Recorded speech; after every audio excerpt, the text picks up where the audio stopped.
time I close my eyes,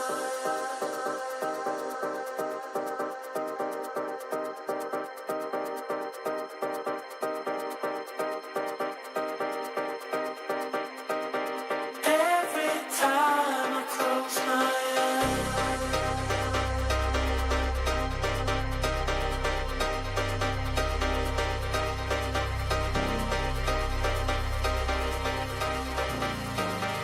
every time I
All inside my head.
more steps toward unifying your battlegrounds experience, destructible terrain on Tago, and a new way to hide your vehicles. All this and more as we dive into the Update 35.2 patch report. First up, we're continuing to work toward unifying your battlegrounds experience. This update adds vending machines, previously a Miramar exclusive, to Erangel and Tago. You can also keep an eye out for medical vending machines that distribute first aid kits, bandages, and med kits. All these machines still have their chance at a jackpot, so test your luck when you run into one.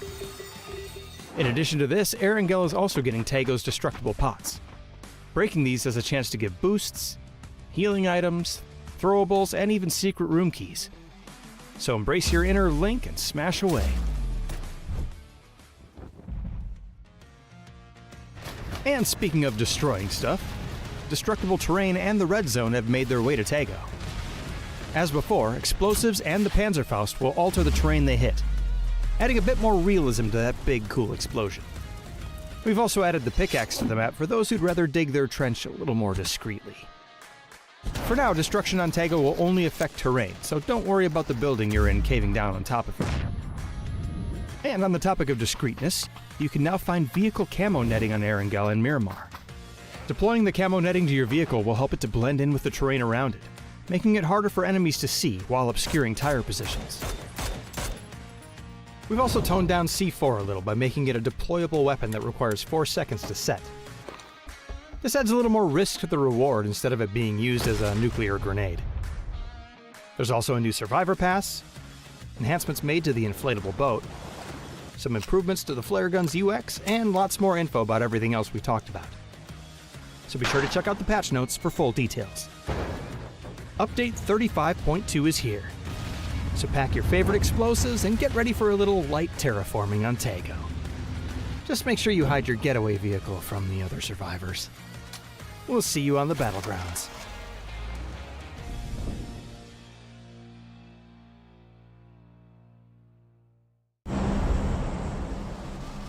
2,000 years long, we will never settle. Hard days, no way, we're the heavy metal. Real live main stage, tear it out rebels. Like a torch to a flame when it burns hot. We won't stop.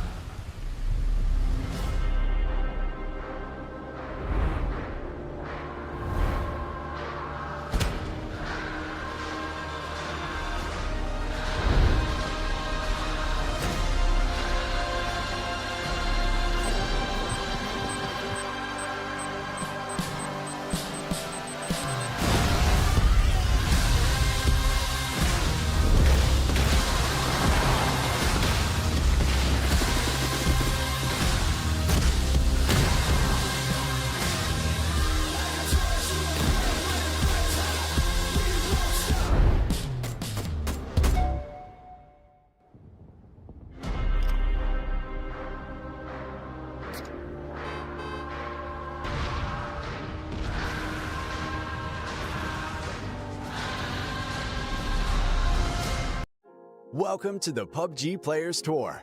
This year, we're introducing structured competitive play in third-person perspective mode for players of all ranks, levels, and ability.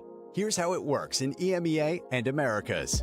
PUBG Players Tour competition is held in 2-week phases. Each week, you and your squad can compete in player scrims. Think of these as a great alternative to ranked play. Each day of scrims will feature a variety of maps, with defined team and lobby sizes to ensure a balanced best-of-3 rounds. Teams will earn points based on their performance, and daily leaderboards will track their progress. When the scrims are over, the top teams will qualify for the PUBG Players Tour Cups, where they will be joined by up to 10 invited teams, featuring some of the best players in the region. Players Cup leaderboards will track team performances across 2 days of play, with the top 8 squads progressing to the final round of competition. Players Masters are the pinnacle of the PUBG Players Tournament. 8 teams from each of the 2 cups will engage in fierce competition for a huge prize pool in each region across the PUBG Players Tour season. And for times when a Players Masters isn't scheduled, you can still get your PUBG Players Tour fix with Super Cups. These work just like Masters events, where again, 16 teams, 8 from each of the 2 previous Players Cups, compete for a share of the total cash prize pool. Welcome to the PUBG Players Tour. You know the game. Be a player.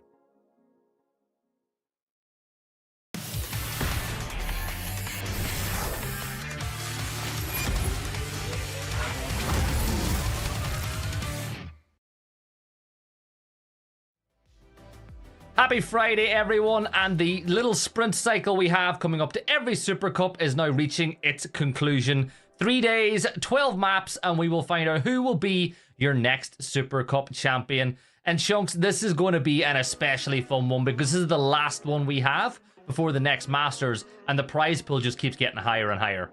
Yeah, absolutely. A lot on the line for these teams. A lot of them being able to qualify in week number 1. They came back to play in week number 2 of the Players Cup, but now is the time where it really counts. It's the Super Cup. The prize pool is significantly bigger, and it's the opportunity to kind of stake your claim, make your mark before that next Masters event, prove that you are a team to be worried about, and yeah, it's going to be exciting watch for sure. Yeah, certainly was. We have got 16 of the best teams inside the Americas ready to battle over 3 days. As we said, it is a best of 12, so it's 4 maps a night. It really is fast and furious. It's bite-sized PUBG play days for all you viewers at home. And what is up for grabs, you might ask? Well, we have quite a significant prize pool compared to the regular cups. The cups usually have, you know, around $1,000, but tonight we have $5,000 up for grabs for the teams.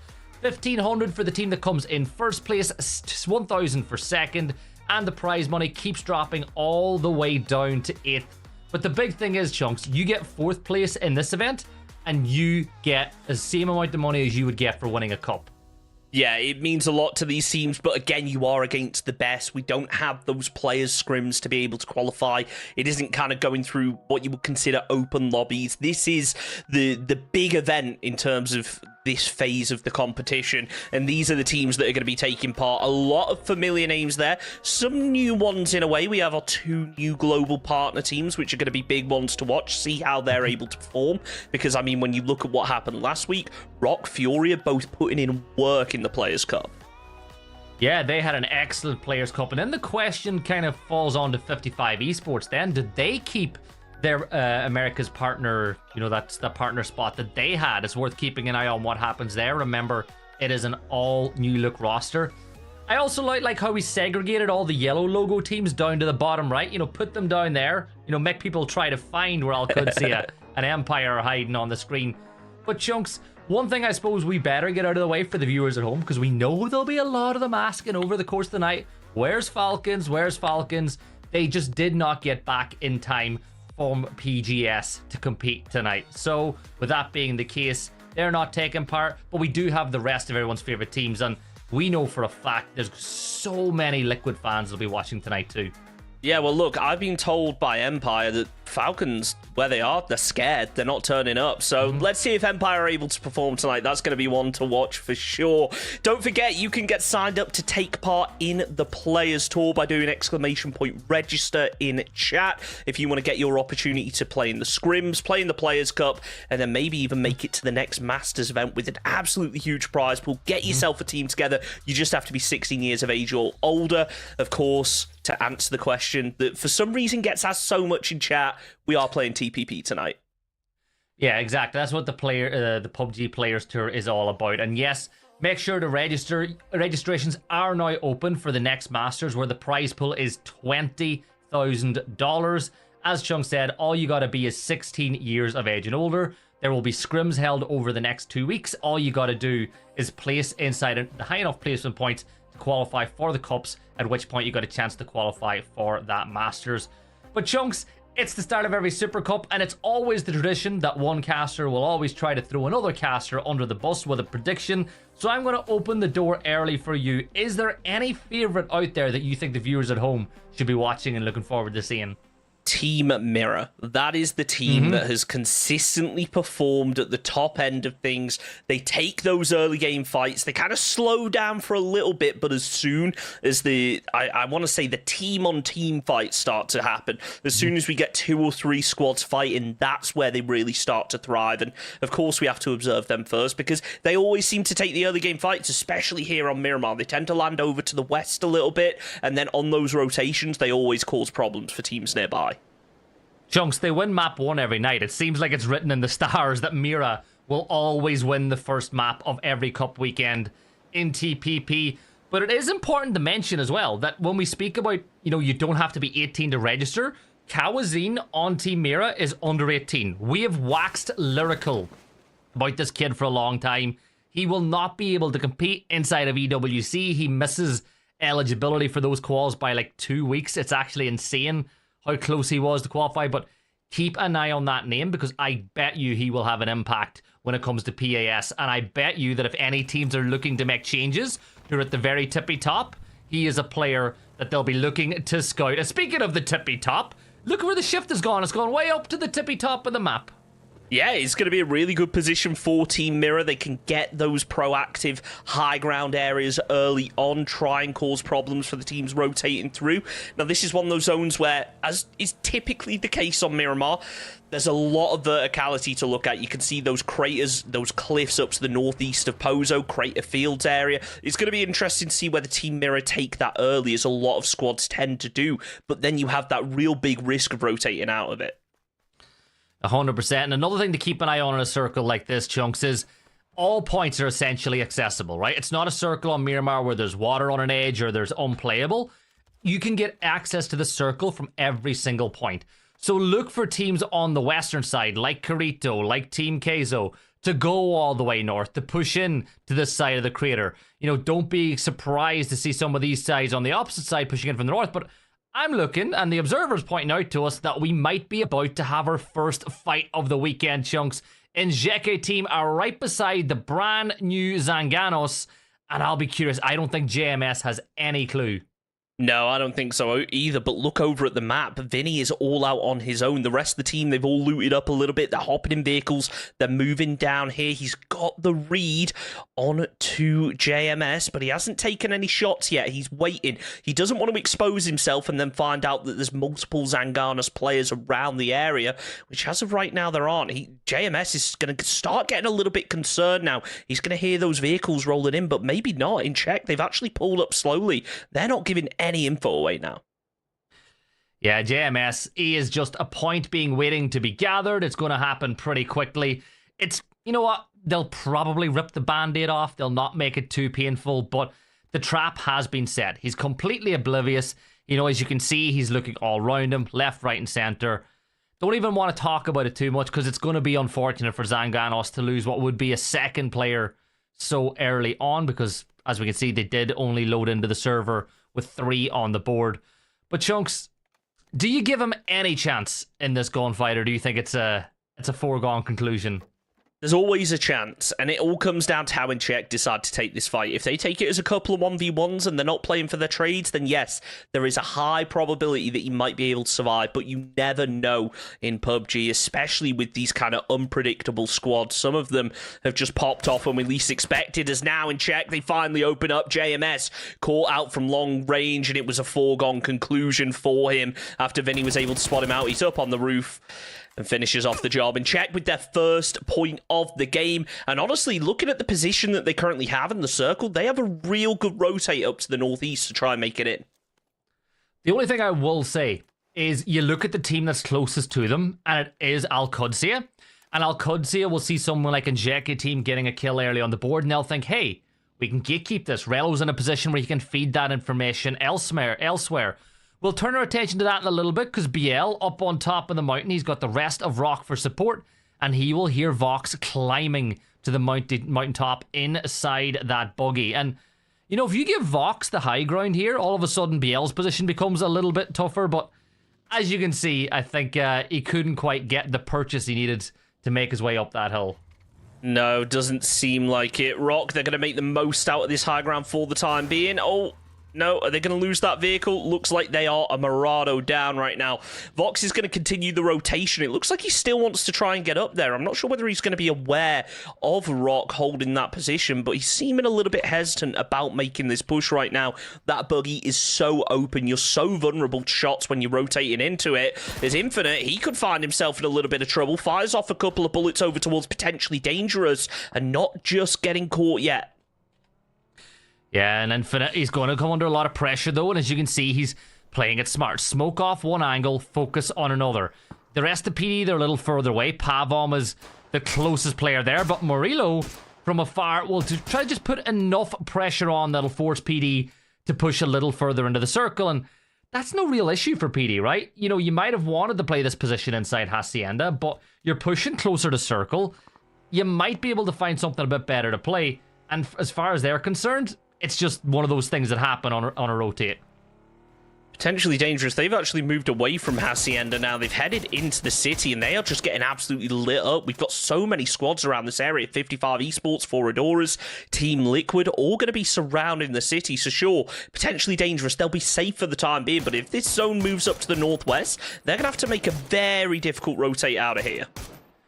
Yeah, you got to play on the edge of the city. You've got to park up here by the apartments, keep the tires safe, and make it so that when you need to bug out, it's not too difficult. Problems always arise, Chunks, when you're on the wrong side of the city, when you're in the middle of the city, when you have to rotate out and you have to make your way through multiple teams. So I think for PD, like you said, they'll park up for now, they'll stay safe.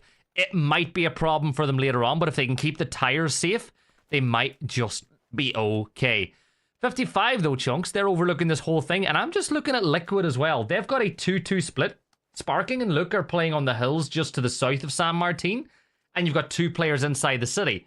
Those 2 players on the hills, their job is to be a conduit of information, let Liquid know where PD are moving, where they're getting pushed from. They're essentially scouts for the 2 forward players. Yeah, Luke's kind of anchoring right now. He's covering behind. Sure, he's trying to provide a little bit of overwatch over to the rest of his team, but I think his main function in this position is to make sure no one rotates behind them, which is really important when you're in a split like this, because Sparking and Luke, they can't immediately trade for each other, so Luke has to be proactive in terms of that information gathering. If a team rotates through, I imagine Sparking is going to quickly head down to it. Yeah, and Sparking is one of those, aggressive players that you like to see, but as we watched, if you were watching any of Kurt's videos lately, he spoke about the fact that he does like to play alongside Alo because they can just read each other like a book. They sometimes don't even have to calm in a fight. They know what the other's going to do. While all this is going on though, Chunks, the rotate game is continuing to happen on the teams. Empire have made their way into the circle. Way over on the west side, Carrito are making that exact rotate we expected as they move up through Alcantara and into the circle all the way through the north. And if you do want to keep an eye on the map, !map will let you know what's going on off screen. So if you don't want to know what's happening off the main broadcast, you can keep an eye on the rotates of all your teams on the map stream as well. Yeah, it's a good way to get a read of what's going on, because right now it's really interesting to see how there's almost sort of a funnel that goes directly from southwest to northeast through the map, where the majority of teams are going to be right now. Not many people hanging hard up to the north, hard down to the south. I will say, though, if we see this move up to the north, I would imagine that Toyo maybe move off of these cliffs, go for La Cobria, maybe the hillsides down to the south of it. It will give them a lot of good opportunity to try and get some kill points in terms of the rotations. But again, they might decide to play it a little slow. Toyo are a squad that, sure, they can get aggressive, but they're very controlled about when they do it. Yeah, and Zira will need to be careful now. Empire rotating past. Empire might just lose someone if they go a little too close, but as you can tell, they're playing this one smart. They're not opening themselves up to the possibility of anyone going down too easy. You'll use the ridgeline for some cover. Punage, though. Punage, on the other hand, might be in bother, because Zero now can land some shots. If he doesn't hit the shots on the player, he's going to pop the tire, and all of a sudden, Punage is in a bit of trouble. Take the shot. Punage, stand still. Stand still, Poon. Let RNZ unleash some MK12 5.56 ammo. No! Shoot everything bar Punage, and Punage gets away with it.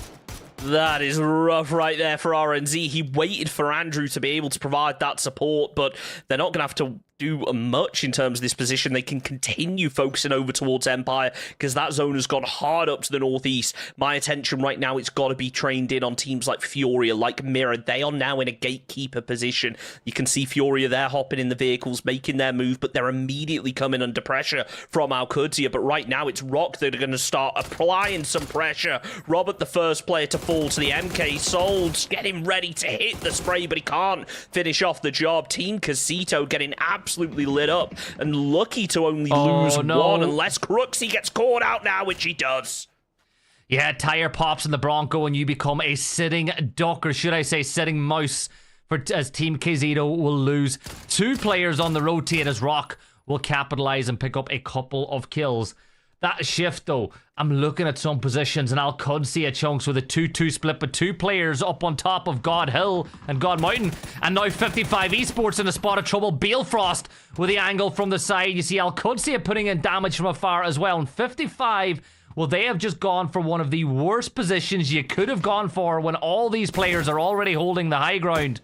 But I guess, Chunks, for them, that was the only play that they could see was available to them. We know more than they do. They went for what they thought was the most informed decision, and they've lost 1 player for it.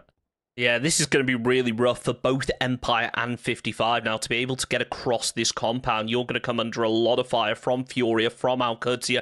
Teams are all looking down. Now, thankfully, this compound is a little bit split, so they're not going to be forced into an immediate fight, but it's still not an ideal position to be in, especially when time comes to rotate. You're going to have to finish off that squad and then worry about moving. Otherwise, you are just going to get absolutely lit up out of your vehicles. As, okay, we're getting mortars in phase number 2. I love it.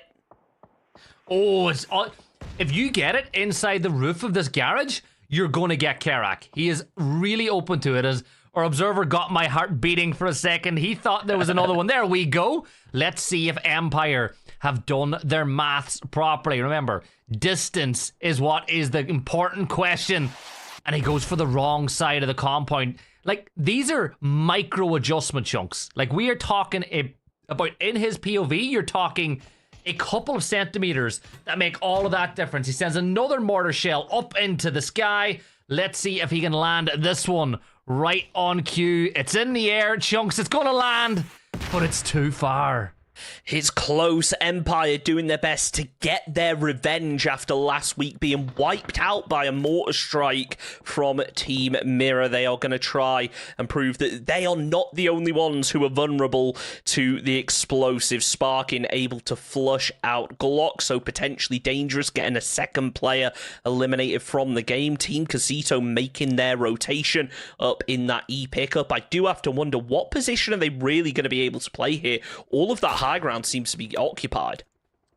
Go north. Go as far north as you can and drop as late as you can. The closer you get to the hills above Oasis, the better position that you are going to be in. So let's see what they will elect to do from here. The battle for San Martin will be forced to end pretty shortly because this zone shift will force Team Liquid and potentially Dangerous a little further, well, a lot further north, Chunks. And if I am Corrido, who made that Western rotate a long time ago, I'm happy, right? Team Corrido should be looking at least a top 3, top 4 finish now because they're the only teams of the North. And if they play this right, a lot of these teams to the North should thin the herd out before they're in a fight. Yeah, I mean, Al Qudsi right now, they're going to be in a really good position to try and defend if they can get their other 2 players close up soon enough. But Liquid, they're going to be forced into this one. They've got a difficult rotation ahead of them now. These vehicles have been absolutely lit up from all those teams that were surrounding San Martin, potentially dangerous. They're going to try and move back. Greben is going to be covering as now Slabby tries to close the distance, but Liquid, they are on the hunt. They know there's a team round here. Purdy Curdy, the innovator of the M249 to a certain extent. I remember back in the day when he just started using it. Let's see if he can continue that momentum and make a big play with it.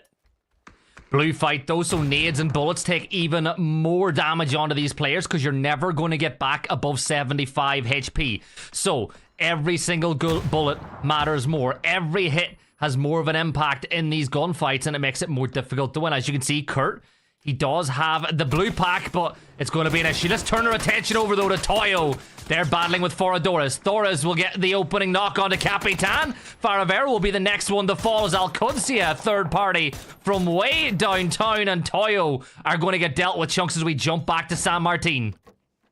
Purdy Curdy throws out the flashbang, ends up catching himself more than he does Slabby. He has an idea of where that player is going to be as he goes for the cross. Slabby being careful not to give away any info. He heads into the first person, but Purdy Curdy uses that TPP to his advantage, goes for the jump shot, finds some damage over on Slabby. They are just ducking and diving around this wall now. It's going to be the first one to land the jump shots as Purdy Curdy lands even more. He needs support from his teammates, and Sparkin gets in there and finishes off the job. Now potentially dangerous, losing yet yet another player. Only going to be one left up. It's going to be Greben right next to Alo as Purdy Curdy tries to land the canine shot. He just can't connect, but he's called out the info to Alo, who will finish the job. And no, there's still one left up. Pavon finishes off the job onto Purdy Curdy, but he's not long for this world as he falls to the blue.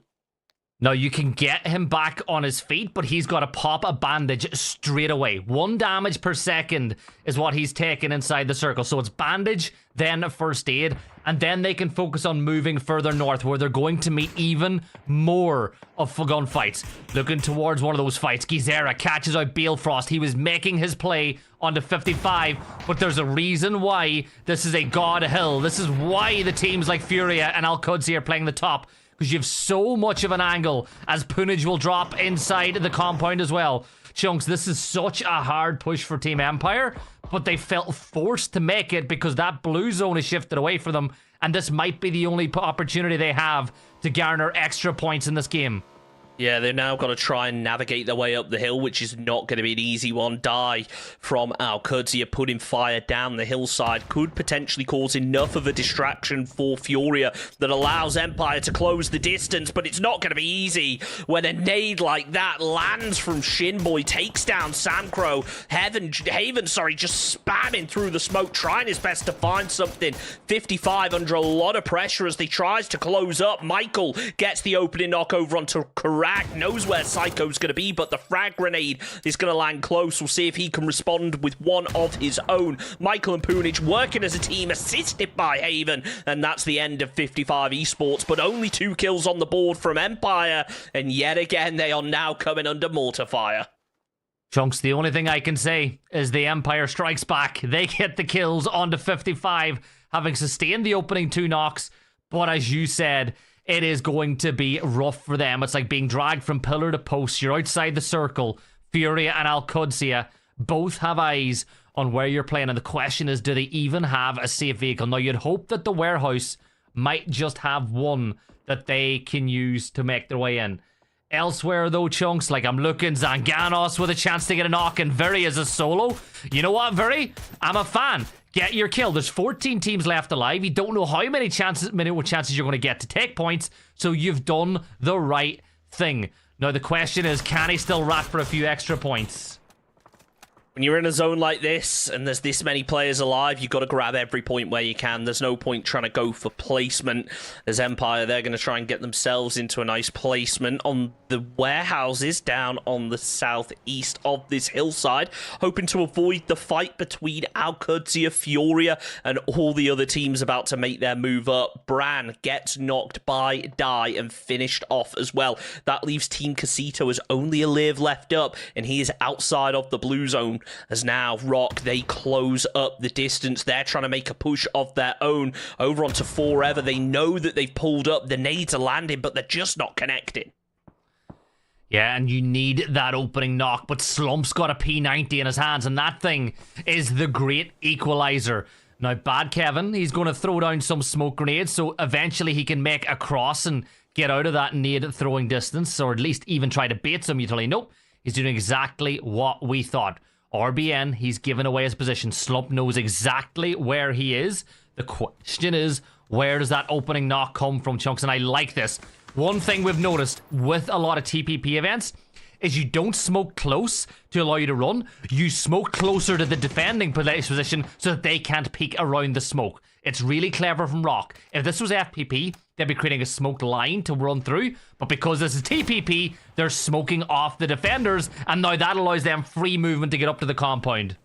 Slump getting smoked with that nade right there. RBN able to land it. He's going to try and hit the revive, but it's going to come under a lot of pressure as RBN finishes off the job. Vox tries to catch one on the rotate, but he's lit up by Fanner. This is going to switch Al-Qudsi's attention down the hillside, potentially finish him off, but right now it's Forever. Bad Kevin gets the opening knock over onto RBN as Sparking falls. Liquid out in 12th position. Kevin also to be eliminated now. It's Rock in the advantageous position. They can get this revive if they can finish off the final Forever player in this compound.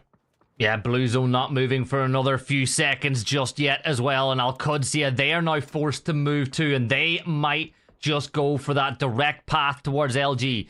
Decisions are being talked about through the team. Rock, though, they're pushing towards Empire. They're going to make their crash. Now, Kraken is low, but they've done the hard thing. They've got to the building with all players up. Punage now on the off angle has to put in some real work, and look at that help from Alcudsia. There is the Panzer from Haven. Gizera hits a nade, but it's on to Posa as they shoot themselves in the toes. And now there's just 2 players up for Furia. Haven throwing some stones. Empire eliminated Chunks, and it looks like Furia will be at least be able to reset at least one player, and they'll be back up to a 3. They have a very small ridge to try and work with, but it's not going to be enough to get them into the zone. Need to hope that these vehicles are going to be able to hold up, but you see them smoking already as Vox, he's trying his best to hold up his position. The rest of LG up to the northeast of him going to provide some Overwatch cover, but it's not going to be them who get the opening knock. In fact, Alcudsia are stealing them away. Snakers finally finishes off RBN. There's only going to be Souls left up, getting caught with a mini red zone. Util landing all around, but none of it able to connect. Now Alcudsia, they're going to be forced to make a move. They're looking down this hillside. They know who their next target is, and it's Bizler. He's eliminated by Die. The rest of the squad throwing down nades, just trying to weaken one more player from LG, because that will signal the ultimate push. As Vox falls down, it's going to be Gats playing point. Snakers suppressed down at the rock from all angles. LG in a real spot of bother. This is so calculated from Alcudsia. They waited to the last second, knowing that the likes of LG would be involved in a fight, and once that kicked off, they were able to backstab. Now the MG3 will sing out its song of misery as Cowboy will fall, but Roth with a molly will get Gats back down, leaving it all down to Snakers. He's going to take some damage from the blue. Stands behind the rock, but you can first aid through the first BZ nade. But Alcudsia will use it to close the gap. Roth's going to go for the seat swap, but Snakers was ready. He's going to take him down with the MG3, and all of a sudden Alcudsia are down to a 2, and Snakers will hit even more damage as this Alcudsia push is in pieces. He's only got 72 rounds left though here, Chunks, but if the 2 Alcudsia players line up here, Snakers is going to just spray them down. 72 bullets in the clip, but that's all a player like Snakers needs. A little bit of extra cover landed in from Alcudsia, going to allow them to close down the distance. Flashbangs being thrown over the top as Snakers, he tries to loot up, get some util, get some med, spots out Die on the peak. Will he be able to pre-fire reload? Yes, he can! Plenty of ammo left in the clip for him to continue the fight as Alcudsia fall in 9th place. So not only does he get himself 3 kill points, he also gets them into placement. And right there shows you why back in World War I, trench warfare with MGs were so difficult to push. There was nothing they could do. All he had to do was hold down mouse 1, and he shot down Alcudsia. And it all, like, Roth made the right push. Roth pushed it knowing that Snakers was probably first aiding off the back of the BZ nade, but Snakers was ready. But now Chunks, has he got ammo? I think he's managed to find some ammo. He's reloaded. And if he takes down Nobsky, he gets into the circle. Yeah, Nubsky is that unknown factor right now as a solo. As Carito, they had such a strong position earlier, have now been pushed by in check. Snakers tries to finish off Nubsky, but he just can't do it quite yet.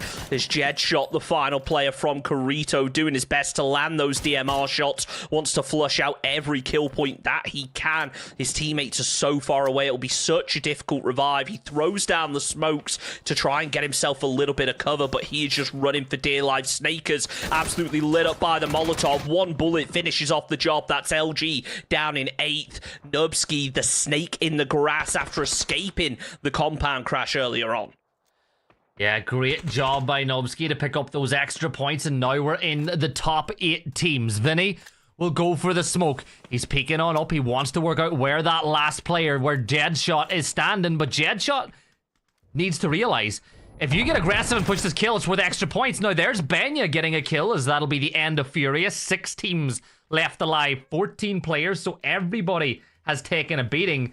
And Chunks, there's only 2 teams with 4 players up. That's Mira and Foradores. What a return to the Super Cup. It's been a map number 1 for Foradores. Keeping clean, winning gunfights, getting points, and here comes Mira. Another kill for them as Kawazine will take down Nubsky, and then there were 4, and it's a 4v4v2v1. We said Mira, they have a habit of winning game number 1, albeit not as many kills as we typically see, but they got a good position. They didn't have to fight early, so they just decided not to, which is the best possible strategy if you have a strong rotation into the zone in check. They've heard the shots, they're looking down the hillside, but they know not to expose themselves because they know just how dangerous Mira can be. They're currently the only team that has all 4 players inside the circle. They got LFP anchoring down to the southwest, covering for any pushes from Foradoras, but right now it's in check that have arguably the most difficult position. Sure, they've got cover, sure, they've got high ground, but they're gonna have to expose themselves to multiple squads to be able to make it down here safely. Not to forget, Chunks, they've only got 2 players alive as well, so you're really fighting with a one arm tied behind your back here in this position. Now, Fakeson, he's going to go north. He knows that Njeke team are up here, so what they're essentially doing is just trying to cut off one of the rotates into the circle for Njeke team. And yes, they'll want the points, but they know that if Njeke team go the other way, that Foradoras should be able to do them a favor and clear it out there. So these 2 teams are working as a bit of a tag team to get some more points. Now, Benya falls, that gives 1 more point to all 3 teams left alive. And surely now at some point the fireworks will kick off. And yeah, look, that LFP holding the very south. He knows he's safe by the containers. He can just keep the pressure on and feed this information to the rest of the Mira squad. In check, need to finish off LFP, deny that information, then potentially think about working down that hill and making a push onto Team Mirror. It's not going to be an easy one, but Foradoras, they don't really have to do much right now. Sure, they're getting lit up, but they have plenty of cover. They can keep their heads down, wait for this fight to finish off without too much concern. The only real threat for those players that are a little bit closer are going to be Naze, but as Throx throws one of his own, it could end up causing some problems. Yeah, and there's the blue zone now, really forcing these players further forward. Now, Njeke team are smoking off the core of Mira team, so they can focus a little bit more on Foradoras, who do have 3 kills inside the top 4, so it's been a nice little return to form for them as things stand. MHP will keep an eye up on the ridgeline, but as you can see, Chunks, it is going to end badly, and that's exactly what happens. Theros and Kawazine combine from opposite teams, but for friends for a little while to pick up another point each for their teams, and it is a 4 versus 4 for the win. And I would love to see Foradoras win this as the underdogs, but Chunks, game number 1 of a Players Cup weekend, of course Mira are gotta be the favourites to take the chicken dinner. I mean, game number 1, 2, 3, 4, 8, 10, whatever it is, Mira are always the favourites with the consistency of their performances. Let's see if they're going to be able to seal the deal here as Therox getting the nade ready, spotted out.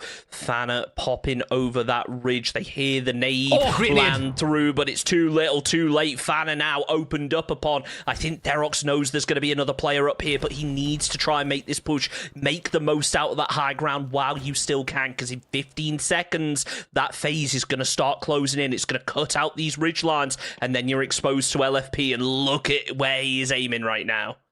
Yeah, Team Mira's got Theros locked into position, and Theros will manage to cross from rock to rock, and LFP will not hit the shots just yet. Mira should be able to consolidate, and that's exactly what's happening. But now if you win this 1v1 with LFP on the other side, you could really do damage to Mira, but not able to land the quick taps of shots that he needs to get that knock. What's going on elsewhere, Chunks? Well, if you look at Infinite, they have moved all the way down to roadside along with Murillo, who's also got himself a crate weapon to potentially help them even more in this fight. And LFP has been forced to move, Chunks. The smoke wall is in position, and he needs Kawazine and the rest of the team to put enough pressure onto their position so he can make the crossing, and that's exactly what he's done. Yeah, Murillo going to be covering from behind this deployable cover, just trying to find anything that he can at all. But right now, it is going to be difficult. Foradoras Infinite opens up with the spray as Therox tries to close the distance. Maybe that nade will be enough to get the opening knock onto LFP, but no, Fan is able to return it first. Fana, as always, getting the opening engagement, and Fakeson will permanently put the numbers in Mira's favour. Theros is close by. Fana with the nade. This is where that utility that Mira have been holding for so long can ring out true. Nade's going to get thrown, and Kawazine gets a double spray transfer for the win, and Infinite is the last player standing. And Kawazine, he is going for it. They know exactly where he is. A double dose of nades, making a triple dose, and Infinite runs to the blue, and they are a inevitable. Mira take the first map of the night, as is tradition. 17 points for them, and they move on to game 2 with a massive lead. For a change, my prediction was spot on. I said it, didn't I? When you put me on the spot, you threw me under the bus. It was Team Mirror who came out on top. Really impressive performance from them right there. They didn't get super aggressive in the early game, which is something that I did predict. But honestly, the zone favored them. They made the most of it. That's all you need to do. They won the game concisely. 17 points to kick them off. The real question isn't will they win another one? It's how many will they win? Yeah, and honestly, I think they're in with as good a chance as anybody. Now, a team like Mira, the question is, can they be consistent in the stronger lobbies? Like, they've proven they can be in all of the region, all of the smaller cups. They're getting better and better, stronger and stronger. But some other teams put in a great showing. Like, for Foradora's Chunks to get a bunch of kills like that in a second place, it's going to do them a world of good for their confidence. Even in Jeke team, like, they went down in third. No, or was it? I can't remember. Yeah, I think it was third they went down in Chunks, but they still had at least 7 kills for themselves as well. So a couple of teams that people might not be as knowledgeable about or maybe have seen as much, picking up some nice point tallies in game 1. Yeah, but think about a player that everyone knows about. Snaker's putting up an insane performance there to be able to survive. Granted, he did get taken out in the end, but really strong with the LMG to spray out those final remaining players from the opposing team. And of course, it's Team Mirror that take first place, but in Czech, not too far behind in second, also putting up 7 kills, just not able to clear up and get those placement points for Adoras. They played a little bit slower, but again, they were in a good position. They didn't have to do all too much, and honestly, that was a risky game for so many of those teams. Really rough rotations. Nobody, I think, would have expected those initial shifts. Yeah, the only thing that I think would disappoint Team KZito is they're the only team that didn't get a point. Like, everybody else got something to eat in game number 1 of the night.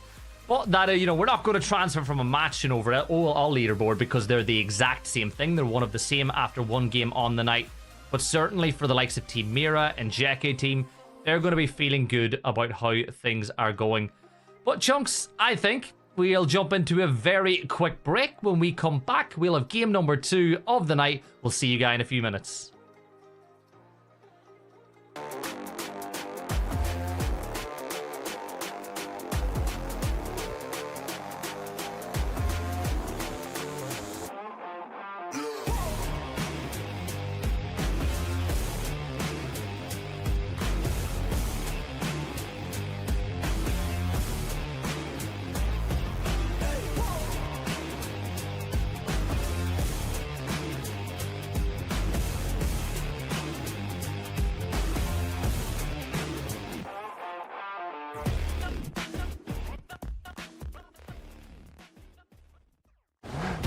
More steps toward unifying your battlegrounds experience, destructible terrain on Tago, and a new way to hide your vehicles.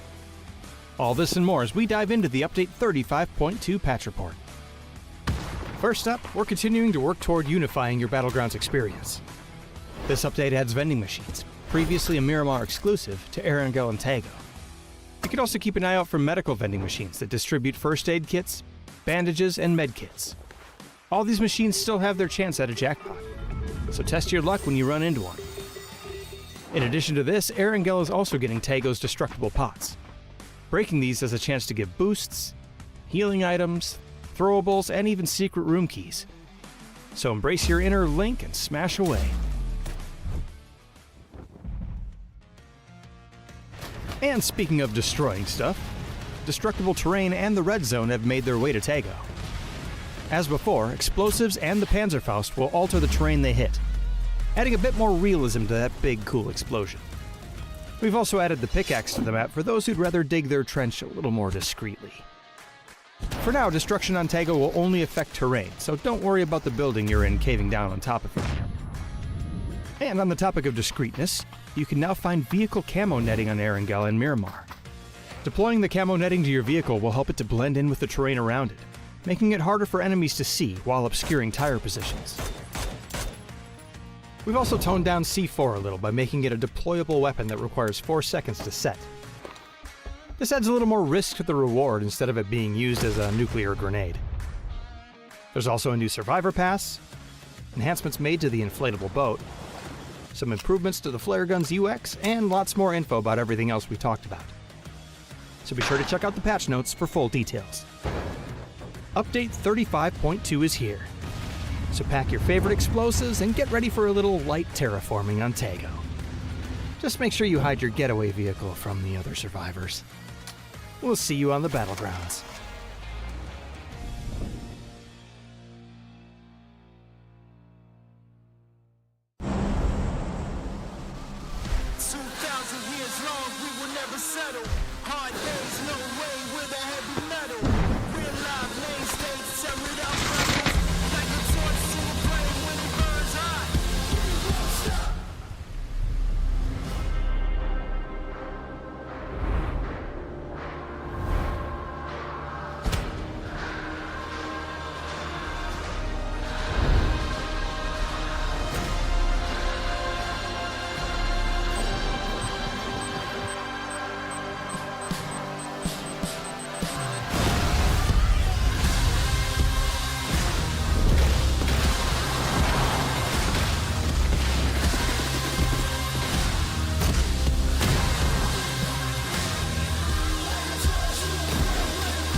Welcome to the PUBG Players Tour. This year, we're introducing structured competitive play in third-person perspective mode for players of all ranks, levels, and ability. Here's how it works in EMEA and Americas. PUBG Players Tour competition is held in 2-week phases. Each week, you and your squad can compete in player scrims. Think of these as a great alternative to ranked play. Each day of scrims will feature a variety of maps, with defined team and lobby sizes to ensure a balanced best-of-3 rounds. Teams will earn points based on their performance, and daily leaderboards will track their progress. When the scrims are over, the top teams will qualify for the PUBG Players Tour Cups, where they will be joined by up to 10 invited teams, featuring some of the best players in the region. Players Cup leaderboards will track team performances across 2 days of play, with the top 8 squads progressing to the final round of competition. Players Masters are the pinnacle of the PUBG Players Tournament.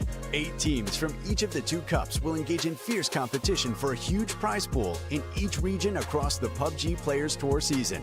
And for times when a Players Masters isn't scheduled, you can still get your PUBG Players Tour fix with Super Cups. These work just like Masters events, where again, 16 teams, 8 from each of the 2 previous Players Cups, compete for a share of the total cash prize pool. Welcome to the PUBG Players Tour. You know the game. Be a player.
Welcome back, everybody, to the Super Cup. Gibson's having some technical difficulties right now. It's hot over here. We got cameras overheating. We got PCs crashing. It's going to be a messy one, just as the games are going to be messy for all of our squads tonight. But if you want to get involved, make sure you do !register in chat. Get your opportunity to get yourself involved. see how you stack up against the best squads like Team Mirror, who put in an absolutely dominant performance in game number 1 this evening. I am sure they are going to carry that momentum through to the rest of the Super Cup. But remember, get yourself signed up to the next set of Players Scrims, qualify for that Players Cup, and you could even make it to the Masters with a massive $20,000 prize pool. You just have to be over 16 years of age. I believe that we might be getting Gibson back in a moment, but for the time being, we're going to hop over onto Tago, which has been a mess so far in the Super Cup. In the Players Tour, sorry, the number of squads that we see hot dropping early on has been amazing to watch. Yeah, it's been really good to see, and it's a weird one, right? Because yes, you do get hot drops in some of the more the bigger maps, but I still feel like on Tago and on Rondo, we see them a little bit more than often. And in the PUBG Players Tour, you'll see them more as well, because you've got a mix of highly experienced teams who've got their drop spots that have been their drop spots for an eternity. Like, if you look at the big teams that at least have kept a core together, they've been dropping in the same place for years. But in this event, some of the newer teams are like, yeah, we're new. We've not been there when you earned the respect to take these drop spots, so we're going to continue to do it. And here's that hot drop, Chunks, that we have seen several times already. Back inside of the junkyard by Fishing Camp, and we have Potentially Dangerous in 55. But above that, Carino were hot dropping Alcudia. Yeah, this is going to be a messy start to the game, as it always is on Tago. Usually in this Fishing Camp compound, though, you see one team go up to the north, one team down to the south. That doesn't appear to be the case. It looks like Potentially Dangerous. They have 4 stacked down to the south, and 55 Esports, they've sent 3, but they've still got Psycho covering, so it's going to be an interesting watch for sure. Yeah, and I think that this is the gunfight that we always see. 55 like to take that other side of the road. Now, by doing that, yes, you can control a lot more of the rotates that PD will do, but you open yourself up to being pushed by an Alcudia or by another team on the other side. But Greeborn, he's got himself the M6. Is that an M16 mutant combo we've got on the side, as he's got all the burst fire weapons that you could possibly have. And at this sort of a range in early game, those things shred. Tony, though, with the shotgun, that thing shreds up at close range. It looks like Potentially Dangerous maybe realizing he had a shotgun, trying to gain that distance back so that they're not forced to engage at super close range. But right now, Potentially Dangerous, they're being wary about how they take this fight. They know that Psycho's off to the north. They know he could be covering. It's going to be difficult for them to make any peeks. But for right now, it looks like Potentially Dangerous maybe trying to withdraw from this. They're back into a corner right now. 55 applying all the pressure. Yeah, I like this from 55. They know they've got to win this type of fight early. Now, they have zero clue that there's a hot drop between Alcudia a little bit further north of that position. So they know they know now with that gunfire kicking off, but usually their timeline is, we've got to win this fight quickly and we got to get across the road quickly, because if we wait too long, we're going to get backstabbed. And look, Chunks, look at how, level 1 helmets. We're seeing level 1 vests on some players. People are using burst fire weapons. None of these teams are ready to fight, but they're being forced to. Well, at least Potentially Dangerous have helmets. Look at Tony. He's got nothing right now. 1 or 2 shots to the head, and he is done for. But Potentially Dangerous, they need to start applying some kind of pressure right here. The longer that you give 55 Esports to close in, the more kind of effective that push is going to be, especially if Psycho can get around the side. They are being wary of it, as you can see a player just playing that wall, making sure that he's not going to be able to peek, but they're still under a lot of pressure right here. Potentially Dangerous, I think the onus is on them right now to try and open things up and regain some of that control of this compound. Yeah, and look at the circle that we have as well. Expect Rock to go across the bridge, go around the edge of Godok and take control of the north. Mira, they've got the opportunity to push that way. Yep, the map is gone as I finished drawing, but thankfully I didn't draw anything rude like you might see on the EMEA broadcast. Just kidding, love you guys. We love Mark and Koo. But staying on board with this fight is Sam Crow with a 3x on the ace. He's got Slabby in his sights and trying the one tap because the recoil control to hit a headshot, and that needs to be masterful, and he's going to try to tap away. But the rest of PD, Chunks, all in one position, and that fight's going nowhere, so we'll pop on over to Furia, who are going to pick up their opening knock as Infinite's dealt with pretty quickly. Infinite getting absolutely lit up out of that vehicle and back to the potentially dangerous fight. Still nothing kicking off over on this one. I mean, 55 Esports, they are starting to surround this position. We still have to be cautious because there is Team Casito down to the south. If they do hear shots popping off, they might decide to try and get some exit frags out of this. Sam Crow, he's prepping that smoke. You got to think now is the time that 55 are going to make a move. Yeah, Sam Crow still just using the ability to have a little gander over the wall without necessarily taking any risks to their advantage. And, well, PD there on the back foot now. Glock, he ran across the wall. No shots were fired, but essentially what you're doing there is trying to bait some information out. And while all that's going on, Chunks, everybody else is ignoring this and rotating, and no, you can't go that close to the wall because Sam Crow will get the opening knock, smoke off the edge of that wall, and now you can push on up Sam Crow. This is really clever play. Shotgun first on Tony. He's your entry player, but Breeborn with that M16 will get it, and Sam Crow gets the instant re-knock and a jump shot, gets a third, and now, well, for PD, Slabby sprinting around the corner, Chunks, but it ain't looking good for them, but 55. They've only got 2 left, and Slabby could flank this one off, but no, he's going to get caught out. PD eliminated. Really nice play there from 55 Esports, throwing in the flash, immediately sending a player through the window. But let's quickly turn away from that as 2 of our NA teams are going head-to-head right now. It's Team Liquid and LG, both traded a knock apiece right now. Bizzler trying to get aggressive, open up some shots. Alo responding with a bit of util of his own. LG, they've got the high ground, but they're a little bit more scattered. It looks like Team Liquid, they want to try and get themselves the revive, but as they send Sparking round, they're doing what they can to try and pinch off LG. RBN, he just wipes out Bran out of that vehicle. Beautiful spray. Are Team Casito going to commit onto this? No, they are running away, which I don't blame them for. Luke 12, though, he doesn't run away from a fight. It's him and Sparking both get a knock apiece. Only going to be 1 player left up now for LG. It's Gats. He's prone behind the vehicle. I think he's just hoping he doesn't get spotted.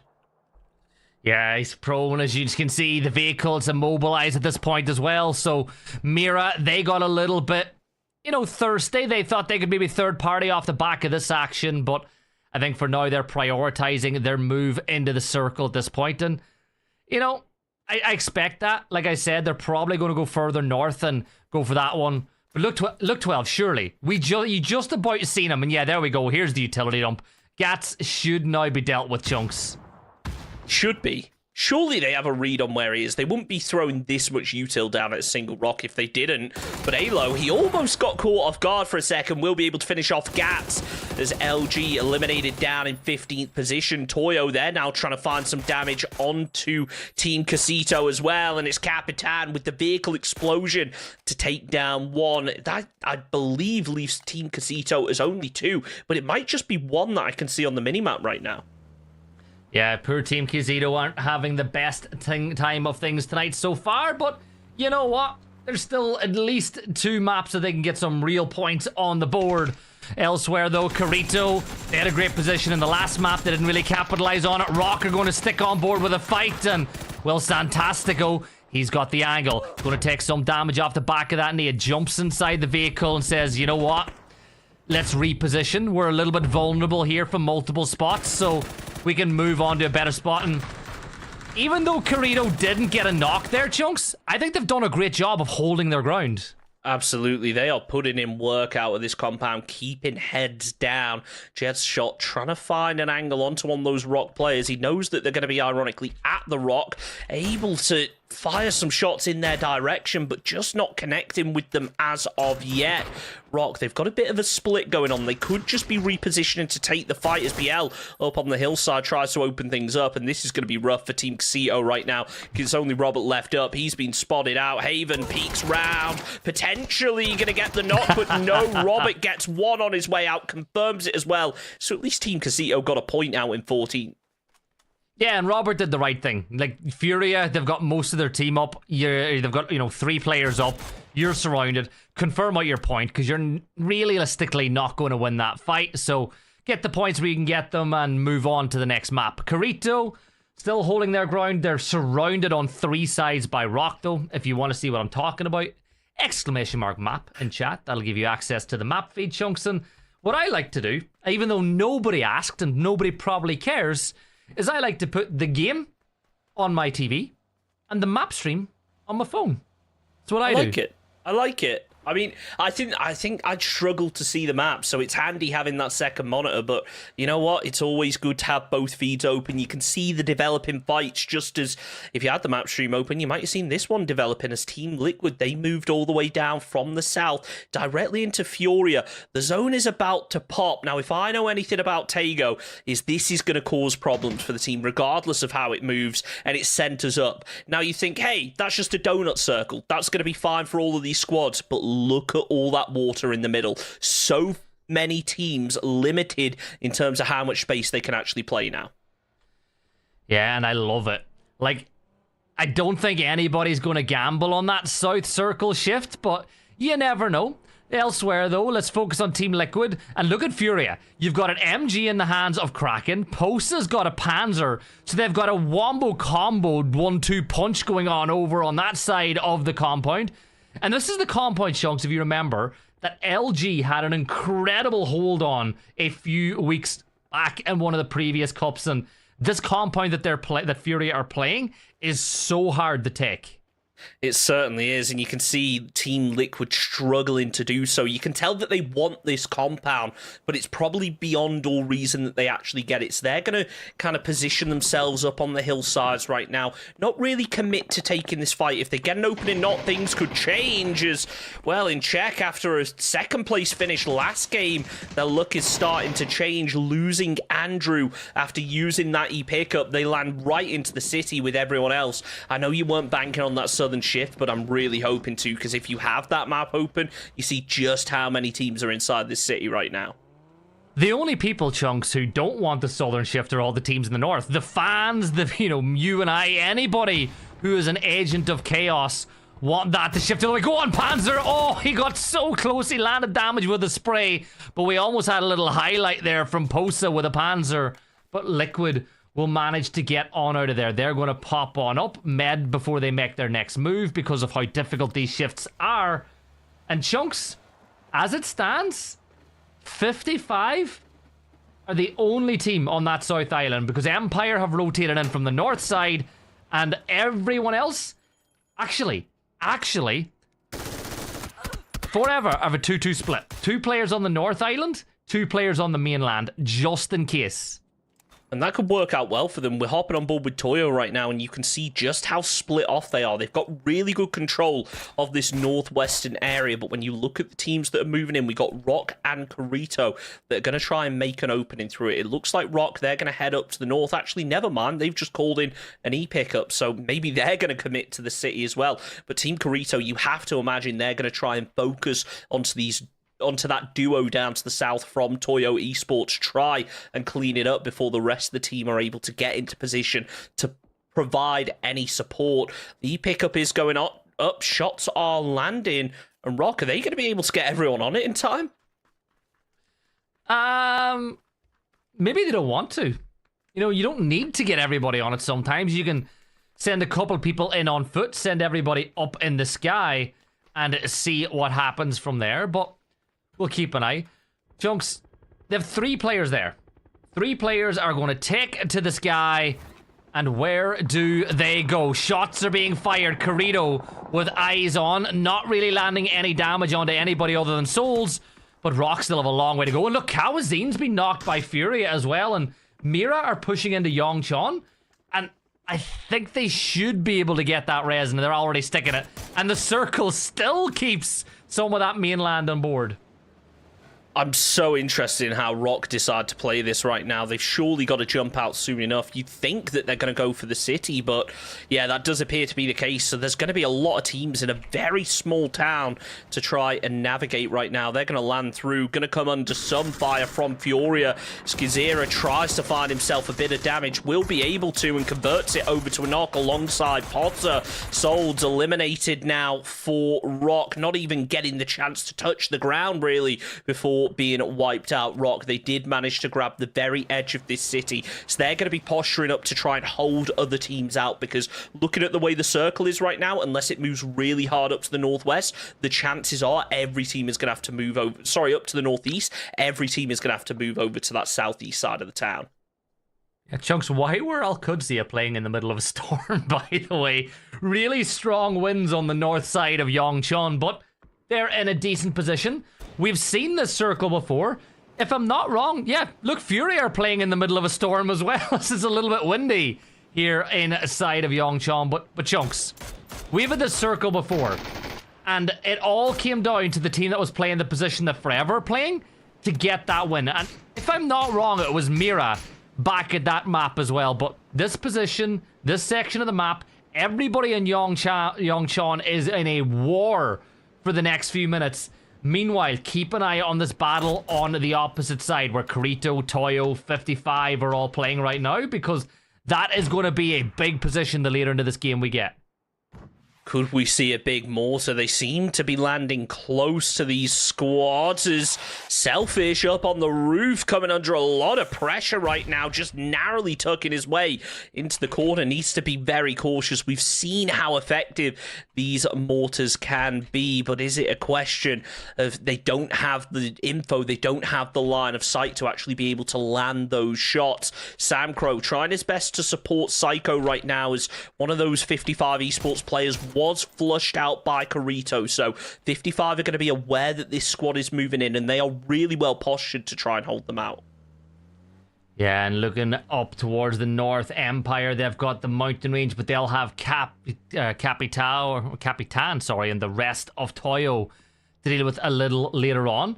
Kirito putting pressure onto 55, though, as Jedshot will land the knock, and here comes the rest of the team. Now, Sam Crow misses his first opportunity to knock, but he will get him with the spray.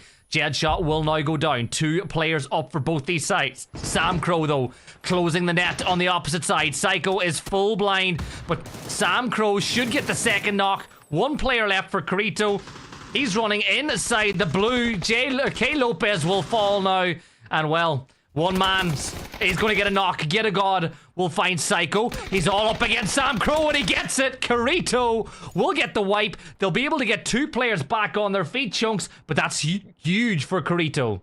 Sam Crow, he saw him, but he didn't clock on at first. He looked away and then looked back, and that gave Get a God the opportunity to get up, peek over, and finish off the job. Beautifully done. Team Kirito now 4 kills on the board and should be able to remain 3 players strong, but that zone is going to start moving quickly. Just as I imagine Empire, they're going to quickly make their move down this hillside once they get forced out of the zone.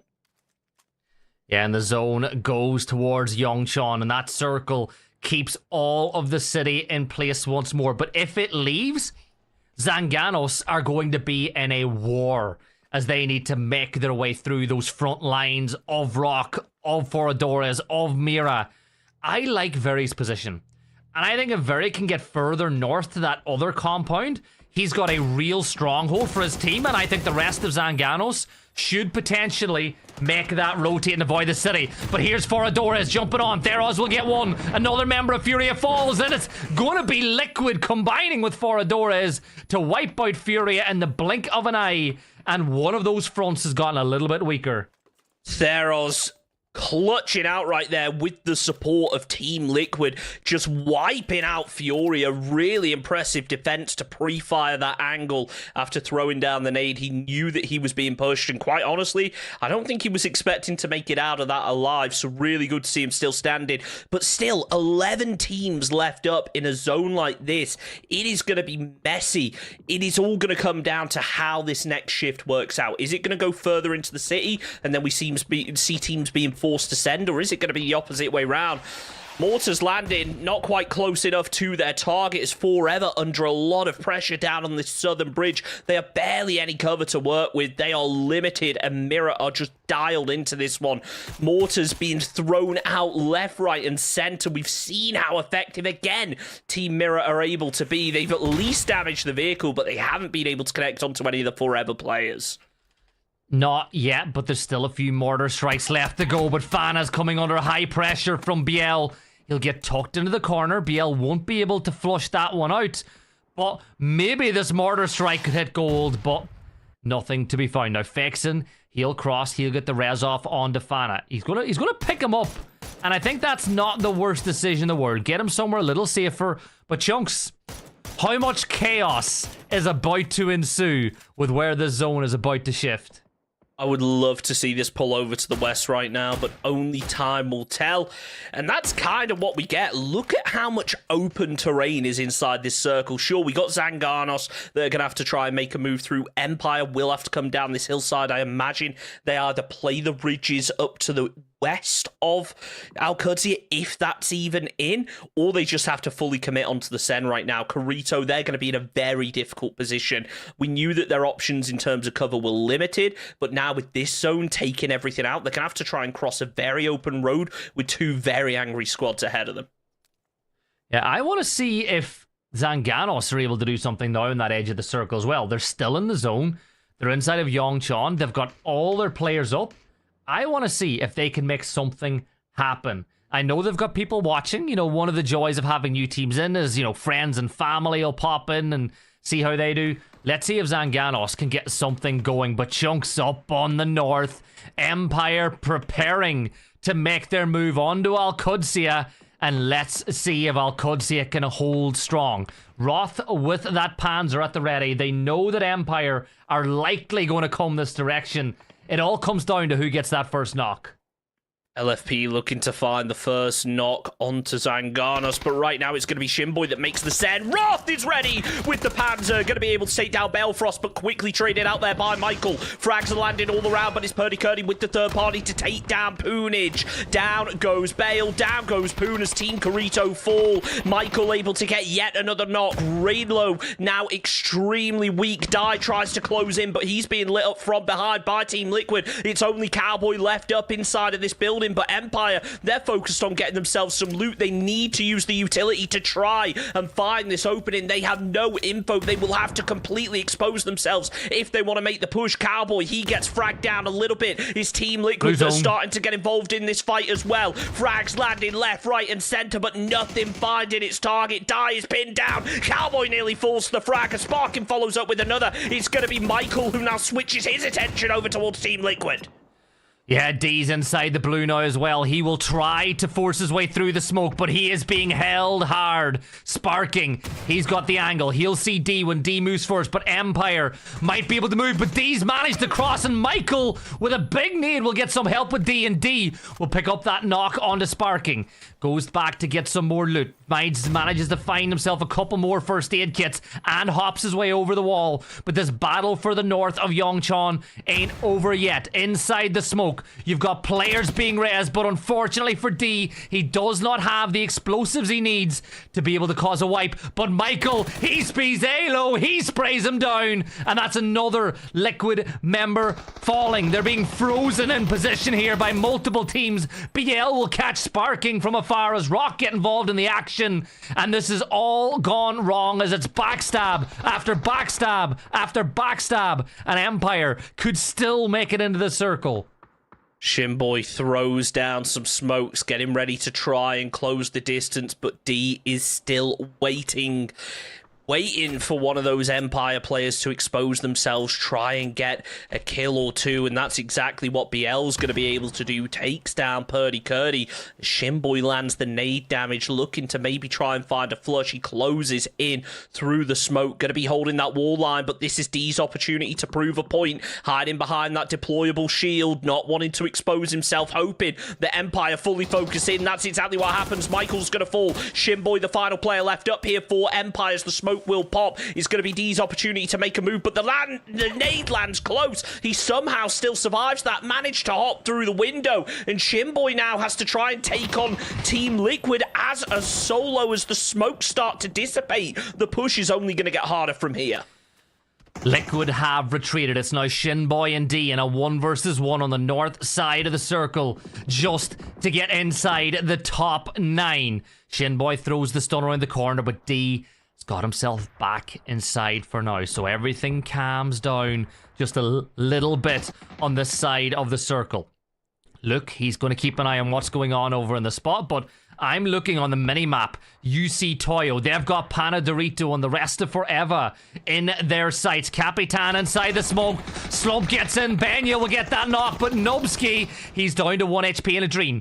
Capitan, Panadorito can hear him inside the smoke, but Capitan gets the jump on him, gets that knock, and that leaves Nubski as the last player up, and he falls. And now Capitan will rush for the res. Benya throws down the smoke wall, but Liquid will have keen eyes on what's going on over here in this section of the map, and well, Luke 12 just cannot get the angle he needs to find that knock, Chunks. And are we finally going to get a breath for a minute, or is this game just going to keep delivering? We've got a couple of seconds till that next shift, but Dai is still going to be alive and kicking, trying to find that final player from Empire as Shinboy tries to bait out the peak. The smoke is thrown. Sure whether this is going to be used to move or whether to make the push, but it looks like he's going to head straight into it. Dai is ready, throws out the spray through the smoke, but he can't quite connect. Shinboy and Dai in a 1 versus 1 as they make it into placement points. It's MHP from 4 Adoras that is the next to fall. Shinboy's got himself some hard cover. He's inside of the zone, but in only 10 seconds, it's about to shift, and you've got to imagine that both these players are going to get cut out. Shinboy fires a few shots just to keep D honest there, as all of a sudden we're seeing Toyo get picked apart by Mira and Team Liquid. Now Luke 12, he's pushing around to attempt to get a flush onto Capitan to steal that kill away from Team Mira, and I think that's exactly what he's going to do.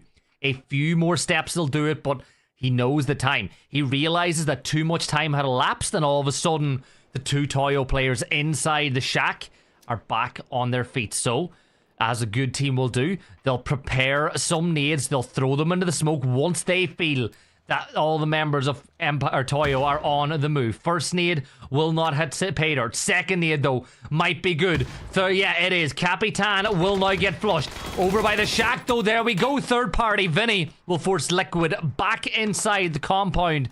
And Chunks, the circle has shifted this way. And Zanganos, Mira, Rock, all gotta move in from inside of Yongchon, whereas Shinboy and D, I don't think Shinboy's building is in the circle. I think he's got to get outside. I think he is just about outside right here. So D is going to be waiting for that angle, knowing that Shinboy has to close in, but he's going to leave it till the last possible second. Mirror, they've got to start to make a push, but they're deciding to rotate away in the vehicles. They get punished for it as Santastico takes down Fana. BL tries to take down a second, but they're heading straight in towards Toyo and Faravero. Benya working together to take down Kawazine. Empire, they do eventually fall as Dai finishes off the job. Over onto Shinboy. The rest of Liquid, they start to close down the distance. They want to get aggressive onto Toyo, but they just can't risk exposing themselves. They have such a strong compound in this zone. Santastico with a huge nade takes down LFP, and Mirror are just falling apart after attempting a rotate. It has gone horribly wrong for them. Yeah, but you've still got Fixin alive inside the circle, so by no means can you rule them picking up even more points out. Santastico, he's making his move now as Rock of 2-1 up, and there we go. Verdi from Zanganos. They've been quiet all game long, but they get their first kill as they move the Yongchon. They can gatekeep Rock. They can gatekeep Njeke team as they all move on in. Now Selfish up on top of the theater roof will find a knock onto Hephaesto, but will not be able to find that flush. That's the problem when you're up on top of a roof like that, Chunks. And well, Santastico's jammer pack will need to put in a little bit of work here, because he's now found himself trapped inside the corner of the theater, and he's going to hope that at least the film that's on is going to be a good one, because he's in there by himself and he's going to have to pass a little bit of time. He's going to have to hope that someone falls. Ideally, Fakes it as the final solo here for Team Mirror. Zanganos, they are focusing up on towards Selfish's position. The final player left from in check with Santastico down in the ground floor of the compound. Both these players going to be forced to make a move at about the same time, but you got to imagine it's Selfish who's going to be under a lot more pressure. He's going to have to jump off this roof, may end up denying the points over to the zone.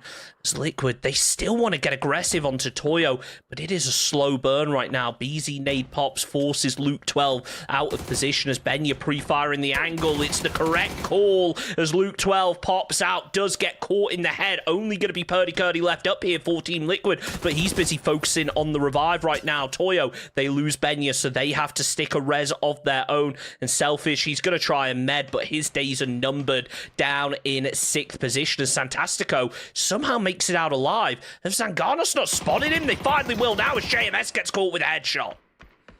Yeah, nice shots coming from Toyo on the opposite side as Faxon will crawl his way. Now, you got it, like, Luke went to hold the angle. Kurt was going for the res on the sparking.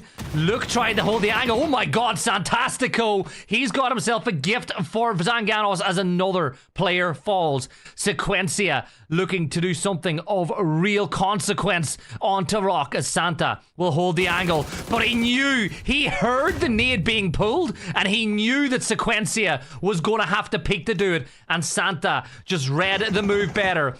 Vexen, he is prone, he is in the open, but he's going to continue to live. But I think the Toyo, they don't have the utility to deal with this position without getting involved in a fight. Now, they're got, if you're Vexen, you're really hoping against hope that Liquid will re-engage here. It's a 2v2v1v1. This is anybody's game. And Liquid will start throwing. Vexen stands up. He gets the knock. And he's doing exactly what Vexen can do.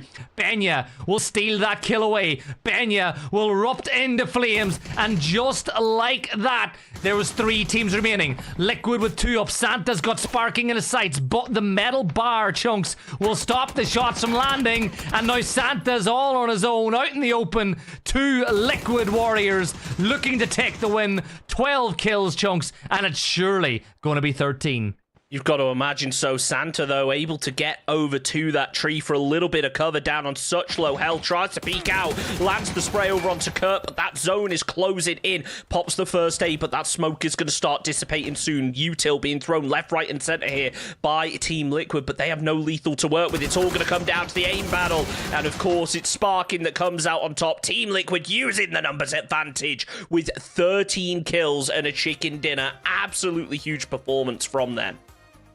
Nice 23 points for them. Will rocket them up the leaderboard. But what about Santastico? He did an incredible job as a solo. He got a squad wipe onto Zanganos where, honestly, he just outplayed them. He got the knock onto the player on the roof. He knew that there was going to be an attempt at an instant refrag, so he ran up to the window and got that kill. And then he heard the nade being pulled. And 9 times out of 10, when a player hears a nade being pulled, they're going to push into cover. But Santastico knew that when that nade was pulled that the player had to peek the door, and he backed himself to get the kill before the nade could do any damage on him. Great play by him. But Liquid, 12 kills, Chunks. They had their backs to the wall several times. They sustained knocks in a fight against Toyo. They sustained knocks against Empire. They sustained knocks against Al-Qudsiya. So many teams fought with them, and the just endurance and the will to win that they showed to take that win was huge. And let's not forget, that wasn't even Liquid's kind of primary compound they wanted to take. They wanted to head to those warehouses further down to the south by the bridge, and they just weren't able to. In the end, they managed to clear up, get their way into it, and they made the position count for everything, being able to defend so many squads and just about coming out on top. But in terms of individual performance, it's got to go to Santastico right there. Absolutely huge individual play to get his team up to 3rd place in terms of points for that match. Yeah, Toyo, 14 points for them as they come up runners-up in the points pool for that game. Rock in 3rd. And Team Mira, another 7 points for them, having won game number 1 will make them in and around that 24-point mark as well. But Team Liquid should now be top of the pops after that game as we switch on over to the overall leaderboard, Chunks. And looking at the lay of the land, no surprise, Team Liquid are now the top dogs inside this lobby, but they do have Mira and Toyo and Njeke team really close behind. Yeah, we're only 2 games in. Obviously, that's the halfway point of the evening, but there's still plenty more games ahead. It's not like the Players Cup. We've got an extra 4 games in there, so there is a little bit more pressure on getting those early performances, building out that gap, because we saw in the previous Players Cup just how close things can end up being for first place. So I'm excited to see what Rondo has in store for us. Yeah, it was already jumping into the 3rd map of the night, which also means we're going to jump into a very quick break. When we come back, it will be Rondo. Don't go anywhere. We'll be right back. more steps toward unifying your battlegrounds experience, destructible terrain on Tago, and a new way to hide your vehicles. All this and more as we dive into the Update 35.2 patch report. First up, we're continuing to work toward unifying your battlegrounds experience. This update adds vending machines, previously a Miramar exclusive, to Erangel and Tago. You can also keep an eye out for medical vending machines that distribute first aid kits, bandages, and med kits. All these machines still have their chance at a jackpot, so test your luck when you run into one. In addition to this, Erangel is also getting Tago's destructible pots. Breaking these has a chance to give boosts, healing items, throwables, and even secret room keys. So embrace your inner Link and smash away. And speaking of destroying stuff, destructible terrain and the red zone have made their way to Tago. As before, explosives and the Panzerfaust will alter the terrain they hit, adding a bit more realism to that big cool explosion. We've also added the pickaxe to the map for those who'd rather dig their trench a little more discreetly. For now, destruction on Tago will only affect terrain, so don't worry about the building you're in caving down on top of it. And on the topic of discreetness, you can now find vehicle camo netting on Erangel and Miramar. Deploying the camo netting to your vehicle will help it to blend in with the terrain around it, making it harder for enemies to see while obscuring tire positions. We've also toned down C4 a little by making it a deployable weapon that requires 4 seconds to set. This adds a little more risk to the reward instead of it being used as a nuclear grenade. There's also a new Survivor Pass, enhancements made to the inflatable boat, some improvements to the flare gun's UX, and lots more info about everything else we talked about. So be sure to check out the patch notes for full details. Update 35.2 is here. So pack your favorite explosives and get ready for a little light terraforming on Tago. Just make sure you hide your getaway vehicle from the other survivors. We'll see you on the battlegrounds.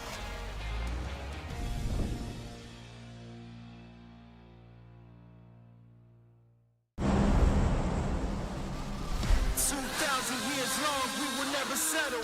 Hard days, no way, with a heavy metal. Real life mainstays, tear it out rebels. Like a torch to a flame when it burns hot. We won't stop.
Welcome back to the PUBG Players Super CUP, a, what could I say, semi-regular event that'll be occurring over the course of the year, which is open for everybody at home over the age of 16. All you gotta do to take part is type !register. You can sign up to take part in the scrims, which give you the opportunity to qualify for the cups, which then qualify you directly to the Super Cup or the Masters, depending on your performance. And Chunks, the next one is a big one. The Masters that are coming up, which registrations are open for now, has $20,000 up for grabs. Yeah, if you were ever considering getting involved in competitive PUBG, especially if you're a player who plays TPP and hasn't had the opportunity to before, now is your chance. With that Masters coming up, it is the perfect opportunity to get involved, get yourself a big chunk of change for being able to take part. It is going to be an exciting couple of weeks, but first we have an exciting weekend full of third-person action over here at the Super Cup. Remember, it's the top 8 teams that are going to be taking home a share of the prize pool. So that's what these squads are fighting for, but ultimately, if you get first place, you are getting that lion's share. Yeah, look, you always want to come first, right? And in a lobby like this, it's never going to be easy. And, you know, for some of these teams, they'll be looking at going, the likes of Falcons, who are one of the strongest teams in the Americas, aren't here, and they'll think that their odds of winning it are even higher. But it's one thing thinking it, it's another thing doing it inside the server. And you've got to realize, too, that a lot of these teams are newer or lesser known, and they've been playing constantly inside of the PUBG Players Tour, and they've been getting better every week. Like Team KZero have been improving week over week. Foradoras have been getting better every single time I've seen them. And Jeke team have come on leaps and bounds. And honestly, it's great to see, because the better these teams get, the better chance they have of, you know, qualifying through for the FPP events and getting into PAS and events like that. And honestly, it just increases the talent pipeline. At least you would hope that's the case. Absolutely. I know at the beginning of the Players Tour, we were talking a lot about kind of the adjustments the team's going to have to make. And, okay, it looks like we're going to have a bit of a bit of trouble here for Snakers as Vox tries to come in to provide some support. He will be able to hop into the vehicle, but Haven is closing in. You've got to imagine he's going to have a gun, potentially could give some chase right now, and that's exactly what he'll do. You can see Posse just trying to spin him out, but no, Fury, they will back away. But yeah, what I was saying was, when we looked back at the beginning of the Players Tour, we were asking a lot of questions. How different is it going to be? I feel like the meta, in terms of like how you approach the game as a whole, is still the same as you would get in FPP, but there are minor adjustments that you need to tweak. Things that we keep talking about, like how you throw smokes. You want to have them closer to your opponent rather than closer to you, so you can avoid them being able to use that third person to an advantage. And I think that's the team that the top squads throughout the players, that's the thing that the top squads throughout the Players Tour have really been able to do well, to make those micro adjustments while sticking to their core game plan. Yeah, you're right, and we see it a lot. Like, when it comes to compound pushes, it just affects it a little bit more. But all in all, we're seeing, like, in a lot of these gunfights, you gotta ADS. ADS is in first person. And I know that some people aren't going to enjoy the way it plays. It's not their cup of tea. Everyone's, you know, entitled to enjoy what they enjoy. But I'm looking elsewhere around the map, Chunks. For a game on Rondo, this is incredibly quiet in the early stages. We've got only one real lukewarm drop, and that's in Xiaotin, where we have got Zanganos and Forever. They're up in that section of the map. Elsewhere, everybody's kind of in their own, like, you have two teams inside Test Track. Well, one in Test Track, one in Factory. That's the norm. You'll usually see two teams share that area of the map because both have enough loot and enough space for players to get looted the way that they would see fit. So it's relatively quiet. Like, I'm a fan of the pacing of this one, usually compared to the usual early chaos, slow mid game, really chaotic late game. Yeah, I think one of those things that we've seen here on Rondo is the fact that we have seen kind of non-standard playing paths and then circles that relate to it. And I think this one should be relatively all right. I gotta say, Nubsky, ooh, that was a close one. If Viri had pushed in there, it would have been another one of those slow burn fights, but no, everyone seems relatively peaceful in the early game. The zone looks like it's got a lot of space that teams are going to be able to play. I don't expect to see too many early game fights. Maybe Zanganos could run into a little bit of trouble here, as they are coming extremely close to Alcudia. And whenever we see these kind of standard zones, you always talk about that inverse donut effect where everyone goes dead center. So I think for the time being, things remain slow, but I think that will pick up very quickly, especially if we get one of those Players Tour circles where it just keeps shifting hard off to the north or hard in one direction that a team wouldn't expect. Chunks, I'm honored. You used my phrase. I'm honored that you used it. I love it. It perfectly describes things. Yeah, that inverse donut. We'll talk about it more, but as you said, it allows teams that want to play Edge the ability to to move into the circle late, the ability to find space in a lucky shift. You never know what could happen. But one thing we are seeing is Njeke team are calling in the E pickup early. I think if it was a map like Miramar or Erangel, I don't think they would call it as early as they have. But because of the way Rondo plays and because they will have looked at the mini-map and went, there's a lot of power positions that we can take early. They're going to go right now. So instead of waiting and getting it so the circle pops at the same time that you get into the circle, they're going for, let's go early, let's get a player up on top of one of those high mountain areas, and let's have maybe 1 or 2 players then play for a compound. I mean, look, we've seen how powerful those mountain positions can be here on Rondo. I think the key thing is, if you're a solo, please keep your head down, because otherwise me and Gibson will be yelling at you. But right now, we'll hop on board with Rello, the solo player from Al-Qudsi, now getting crashed by Team Liquid. Looked like he wanted to hop in the vehicle, but he's not going to have the opportunity to now. Takes Purdy Curdy down low, almost finishes off Alo as well. Really smart plays coming out from Rello. Throws down the PZ nade, putting Team Liquid under quite a bit of pressure in this position, but it's Purdy Curdy and Sparkin each to get themselves a knock before Rello finishes off Luke 12. And the two teams that battle it out for the last Super Cup are going head-to-head here on Rondo. Luke 12 will get rezzed with just a few seconds to spare. Kurt confirms out his point, and well, the two young guns for Al-Qudsi will now need to go. Cowboy and D will have to look elsewhere for somewhere to call home. Liquid of all 4 players back up and on their feet, and they've added 2 more points to their coffers as well.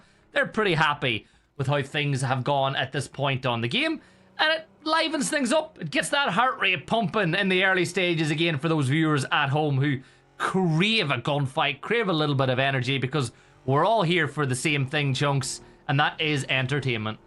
Absolutely, and I've got to say, the Players Tour has been so entertaining for me so far.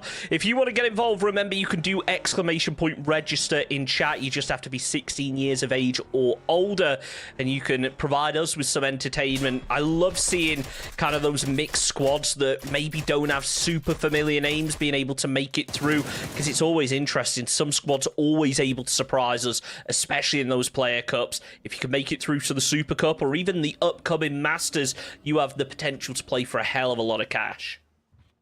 Yeah, and money talks, you know, it's the more money you can get, the happier you are going to be when it comes to being a professional esports player and just being able to do what you love every day. Mira, they're a team that have been doing what they love. They spot out Foradoras. LFP will miss the first shot, and based on that, Foradoras will adjust their pathing. They'll go on the other side of the silo, so opportunity lost maybe for LFP to pick up another point, but one thing's for sure, Mira will certainly find more as the night goes on. Way off on the other side of the circle though, Chunks, you can see that Rock got close enough to Team KZito to find the knock as they cross horns just north of that river that ends in the bay that Rinjiang is, and they'll be pretty happy with that one. Rock have been very impressive as well since they've gotten back from PGS. Absolutely, they have. Just a reminder, if you want to see these fights before they kick off, do !map in chat and take a look at where things are going to heat up. But right now, Rock, they got themselves an opening knock onto Team Casito. Not sure whether they were expecting Foradoras to make a push in. Souls is going to be holding that position ready to try and land the spray onto Therots, but he's not going to be able to. It's Santasco who steals it away first. RBN takes down Infinite. Only 2 players left up here for Foradoras. Prenade comes out from Santastico. He does a lot of damage, isn't going to be able to get the knock, but Soul certainly is, and the nade finishes off the job. Rock only losing 1 player. They should now be in the position for a revive, but if Team Casito want to get aggressive, now is their opportunity. They cannot delay. Chunks, Foradoras just got rocked to the core. The way that push worked against them, down and out as Rock hold their ground, and now Team KZito might just want to pick up on the back of that one. Souls, he's still up, as is RBN. Santa is down, so basically what you'll see is one of the players go for the res. The other player, their job is to hold back the push, right? Souls needs to make sure the Team KZito don't do anything crazy. Now, there is a smoke, but the Bolty will hold him back. Empire Tech to the skies. Punage will do a little bit of UAV work for his team. Yes, they've lost 1, but 3 players for Empire will stay up as well. And Dorito looking in the direction of Empire. They sent that glider up to scout. I love seeing it used. I feel like it was so underutilized for such a long time. But Shinboy, he will be getting caught out in the end. Sorry, he will be catching out one in the end. Kevin goes down as Karak caught on the rotate. It's in check to get their first knock of the game. The circle, well, it centers up. This is going to be looking really good for a squad like Potentially Dangerous, who have themselves a lot of hard cover in the center. And just look how many teams are going to be playing for those southern positions now. Yeah, the southern position looking good. PD inside of Yulin. They're loving their spot, as are LG, but look over on the edge. This fight between Empire and Forever is going pretty back and forth now. So Michael is down and out, but you're seeing members of Forever fall. So Empire getting some revenge. 2 points on the board for them. They're, going steady. Nothing outrageous from Empire tonight so far as big kill tallies or chicken dinners, but they're getting emplacement points. They're getting kills. And staying steady and then having 1 or 2 pop-off games is the key to really good positioning inside of the final league tables. LFP in a good position to potentially catch Toyo off guard, but not going to take the shots just yet. Maybe hoping that Toyo rotate into the rest of his team so he can catch them from behind. Emmy just trying to scope out for Toyo up on this hillside. Nothing coming out just yet. They're just passing out. They've got a good position. They don't have to move. They're just trying to gather info on any teams that are around. So it might be an idea for Team Mirror to just keep their heads down for a time being. With Emmy as open as he is, we might see 2 of those Mirror players decide to synchronize the shots and try and finish one off. Yeah, and you can just see that LFP was waiting for the signal to fire as they spot out Capitan, but unfortunately for them, they can't get the knock. But you're keeping the trigger finger warm. You're keeping yourself ready for fights a little bit later on. But for Toyo, that's the signal for them to reposition as well. Chunks, were 12 minutes inside the game now. A lot of these teams have got themselves inside the circle. We're seeing a lot of high traffic in the center with PD, Liquid, the 2 members of Al-Qudsiya and Corrido. And then this gunfight right on the edge. You've got 55 hitting and Jackie team on the way past. And what I like about that is even though they didn't get a knock, no, they didn't. I thought they'd pop the tire, but they didn't. My old eyes I think missed that was it. the smoke being thrown down for a little bit of extra cover, because I think one thing a lot of people forget is when you hop in that vehicle, there are a couple of seconds where you are really vulnerable. You are just a sitting target. If a team is waiting for you to get into that vehicle, you're almost certainly done. They are just going to beam you through that window before the vehicle even gets moving. As Richie, he's going to potentially try and beam some of these in check players out of their vehicle. It's Gittagod who opens up the shots, and that forces in check further up to the north. Oh, no. That's going to funnel them directly over towards Al-Qudsiya and Team Liquid, but no, they've decided to pull up on this. It is a bit of a mess here for InCheck. They are split off. They're trying to regroup, but again, they are going to be vulnerable on this crash. You know what's hilarious? The viewers have been talking about how the Dragonov works in the game, and we have just watched the Dragonov players whiff about 8 shots in a row and miss the opportunity to get knocks that maybe they would have gotten if they were using an MK or one of the other DMRs. But you hit the shots on that Dragonov, especially in that 100-meter kill zone, you're going to get knocks. You're going to do some serious damage to other teams inside the server. However, we get ready for the next shift. It goes slightly biased towards the west. It keeps all those teams that gambled in and around Yulin looking pretty good as things stand. But Chunks, surely we're going to get some fireworks between Corrito and Injeki team now in the southwest. You've got to think so, as Forever, they try and open up onto 55 Esports. Not able to connect with anything just yet, as 55 are probably going to pull up on these ridges just ahead of Forever, potentially going to stop themselves from going too far in, because Empire is still up to the north. RNZ does take down Richie from Corrito, so things might start kicking off. Now, both these teams are inside of the zone. Both teams have hard cover, but they also have multiple squads starting to rotate around them that could start providing pressure onto this fight. Yeah, pressure coming on. You'll see Corrito losing 2 players now. Jedshot and K Lopez up and on their feet as they're going to fall back. Now, Injeki team should use this opportunity to really get more aggressive. 1 player has been flushed out, and that's exactly what Injeki team are doing now.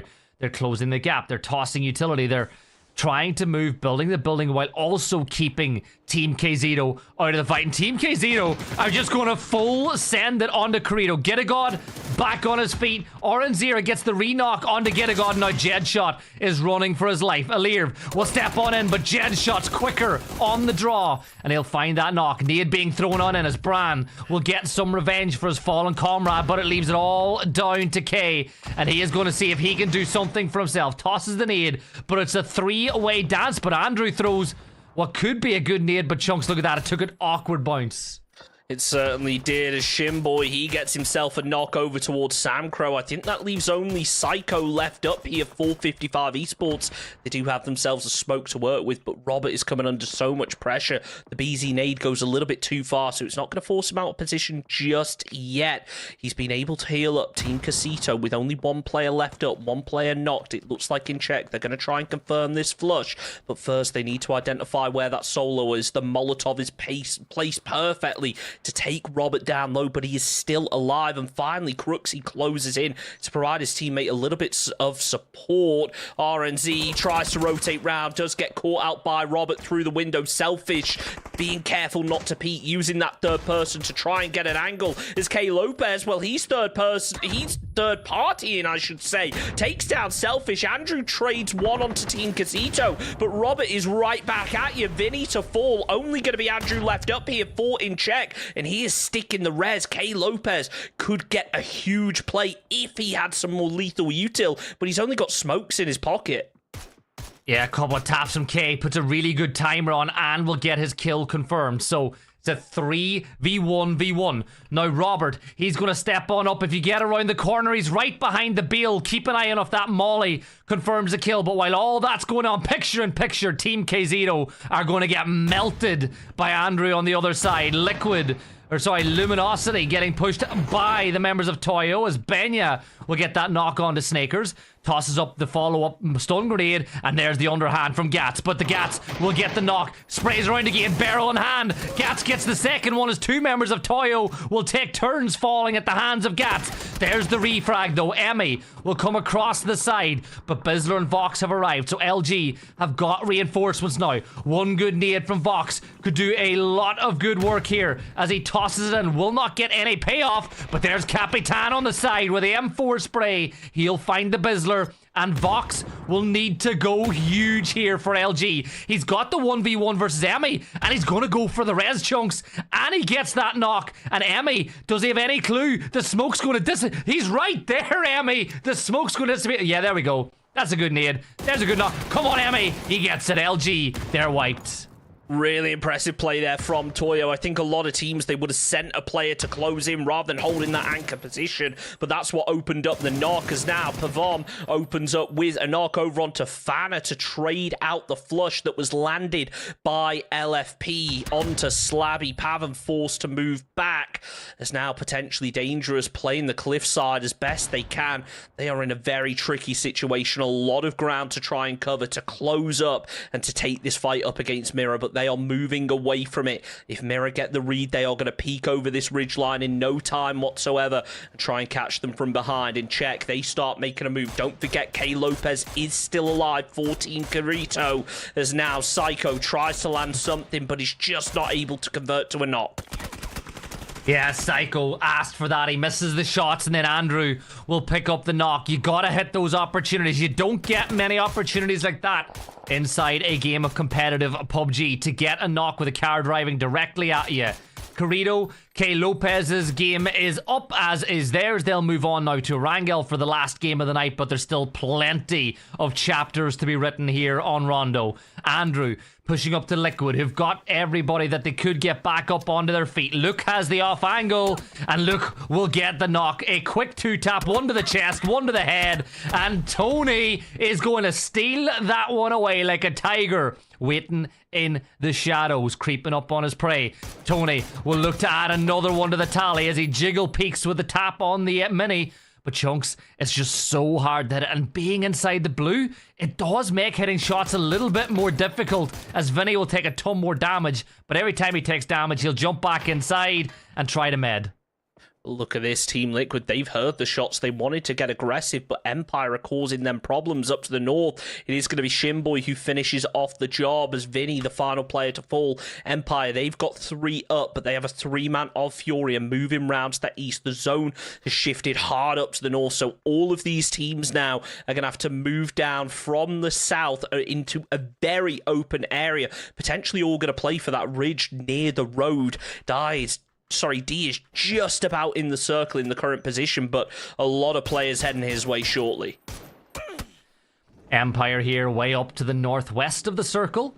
They've actually got themselves this wall that they can play as they leave the compound, so we'll look at something a little bit more interesting on the broadcast. Here is Mira's move. They're looking to leapfrog their way on in. D will look to deliver here for Alcuncia. The first player goes by, as does the second. He'll go to 1 HP. Information will be fed that he is low, but the question is, do Mira prioritize it or do they want to play circle? Haven, one more shot onto Fakes and will do it. Getting the chance on the Fana, and he hits the head of Fana. And Kraken, Chunks, if he can get enough smokes down that he can close that gap, he has 4 frag grenades that he can toss right up in there. There's the first. This one will probably be too short, so you step up another few yards and you toss another one. But it's Capitan on the other side. Toyo doing some great work as they'll get a knock and a flush. LFP drops to 1 HP now as 2 different South American teams look to deal with their brethren. D goes down as LFP, the final player left up from Mira, but Furia and Toyo continuing to apply that pressure. Furia, I'm not sure how they get Kraken out of this situation. It looks like they are going to try and group up on this position, finish off the fight, and then move back to where they just came from. As Kraken falls, though, the revive is looking less and less likely. Rock, they've got 8 kills on the board already, and they have a difficult rotate themselves, but these nades, they are very well placed to do some damage onto potentially dangerous Capitan. He had the links, but wasn't able to make anything out of it. Ends up getting taken down to only 2 HP. As now Toyo, they're being pushed from behind with Haven, providing a lot of pressure from the front. Nades are landing down. All it takes is one to land a little bit closer to Capitan, and it will finish off the job. That's perfectly placed, and down go Toyo Esports out in 6th position. Furia, they gave away their position up on the north. Now Empire, they've been able to fill into it. They could now potentially catch an angle onto Fury and do a lot of damage onto them. Team Liquid, they are happy with their central position right now. They've managed to avoid the majority of the scrap, but they are sending Luke straight towards it. He is ready to call out any of these rotates early. Chunks, they've got 4 points, and there is nobody to their northwest. The only team to the north is Empire, but they're a little bit further on the east. So they've got so much ground to work with. Like, look at the terrain. If anybody tries to move to the northwest, they've got an angle, so they are in a brilliant position to try get a victory. As our Empire, provided the 3 players can stay out of trouble. Stay clean, don't take any unnecessary risks, and maybe you could be delivered that win, because Team Liquid are likely going to be the team that will run into a little bit of a gunfight first, but Empire will send Shinboy a little bit deeper. There's a little valley that he can play, but he's going to go even deeper than that, Chunks, as he can see maybe the crate provides cover. Oh, this is free. There you go. Wait. Oh, come on, Halo. There you go. Free. Really nice crossfire coming out there from Team Liquid. Halo tries to land a long-range spray, but ends up getting punished. Kurt ends up taking down Sparking. They should be able to get the revive. But look at this from Furia. They are lining up the mortar, they know where Liquid are, and they now know that they are weakened. Halo going to try and stick that res. Is it going to be close enough? It doesn't really matter when... never mind, they connect onto Sparking anyway, but it's Souls who steals away the kill onto Halo. Only going to be 1 player left up from Team Liquid, and it is Luke 12 all the way down on the south, trying his best to open up, but surely Souls is going to third party. No, it's Balefrost who steals away the kill. 3 teams remain. Empire with the player advantage. Souls as a solo trying to level things out, lands the spray onto Possa, can't finish off the job just yet, takes him down even lower. 1 more bullet will do it, but Balefrost there, applying the pressure, keeping his head down. The nades are going to land in. That's the end of Souls, and that's the end of Rock, and that is the end of the game as Shinboy finishes off the job with the links. Empire getting the big win. 19 points for them, and I said it before that game started. I said they've been ticking along nicely. You know, they've not been getting wins. They weren't in top 4s, but they were picking up kills and getting inside the top 8. And doing that and then throwing in a couple of chicken dinners, that is a recipe for success. Brilliantly played by Empire. And you just knew the second that Liquid got in that fight and sustained a knock, that had Empire written all over it. But Chunks, what about Rock? Another really solid game for them. They completely tore apart Foradoras. They got 9 more kills if I read that right. And they are really putting together work. Like, I cannot underestimate how, and understate how much of an improvement this team has made in the last 12 months. And even the improvement in the space of the last few weeks with that international experience has really upped their game. They are rocking right now. Absolutely insane performance from them. And when you look at kind of individual skill levels, what some of those solo players were able to do, you look at what Santa was able to do earlier on in the evening. Now Sold's being able to make it to the end game, getting kills as well. Really impressive performance. But honestly, I think Empire won that game because as soon as Furia moved out of their position, Empire were quick to take it, provide that pressure, and really force Furia to make a crash down to the southwest. Yeah, so Liquid got 10 more points in that one. That'll get them up to 36 points. Empire shooting on up. Rock with a bunch more in their pocket, as well as a lot of the rich teams get that little bit richer. And not for the first time tonight, Chunks. We have 15 of our 16 teams managing to secure at the very least a point in that game. And every point matters because the top 8 is where the prize pool cutoff is. And that prize pool cutoff after 3 maps is only 12 points. But look at the top. 3 teams into the 30s now as Liquid, Rock, and Toyo have really put together a nice opening 3 maps. They really have, and you love to see it as well. It feels like a lot of the time in the player tour, Mirror just dominate, and it's a fight between first, second, maybe third place. But right now, things are looking really close. It shows just the level of this lobby and how good all of these players are. Multiple teams vying for that first place, but Liquid, they are going to look to keep extending their lead and hopefully take first overall. We've still got plenty more games to come over the course of the weekend, but ultimately only one more this evening. Yeah, one more game to go. Like I said, it is a sprint. It is bite-sized PUBG play days for all you at home, as it feels like we're just started, but the night is almost over. We're going to jump into a very quick break. I'm sure that maybe Empire will like to see what happens at the end of that break, because I'm a man of my word, but we will be right back. Welcome to the PUBG Players Tour. This year, we're introducing structured competitive play in third-person perspective mode for players of all ranks, levels, and ability. Here's how it works in EMEA and Americas. PUBG Players Tour competition is held in 2-week phases. Each week, you and your squad can compete in player scrims. Think of these as a great alternative to ranked play. Each day of scrims will feature a variety of maps, with defined team and lobby sizes to ensure a balanced best-of-3 rounds. Teams will earn points based on their performance, and daily leaderboards will track their progress. When the scrims are over, the top teams will qualify for the PUBG Players Tour Cups, where they will be joined by up to 10 invited teams, featuring some of the best players in the region. Players Cup leaderboards will track team performances across 2 days of play, with the top 8 squads progressing to the final round of competition. Players Masters are the pinnacle of the PUBG Players Tournament. 8 teams from each of the 2 cups will engage in fierce competition for a huge prize pool in each region across the PUBG Players Tour season.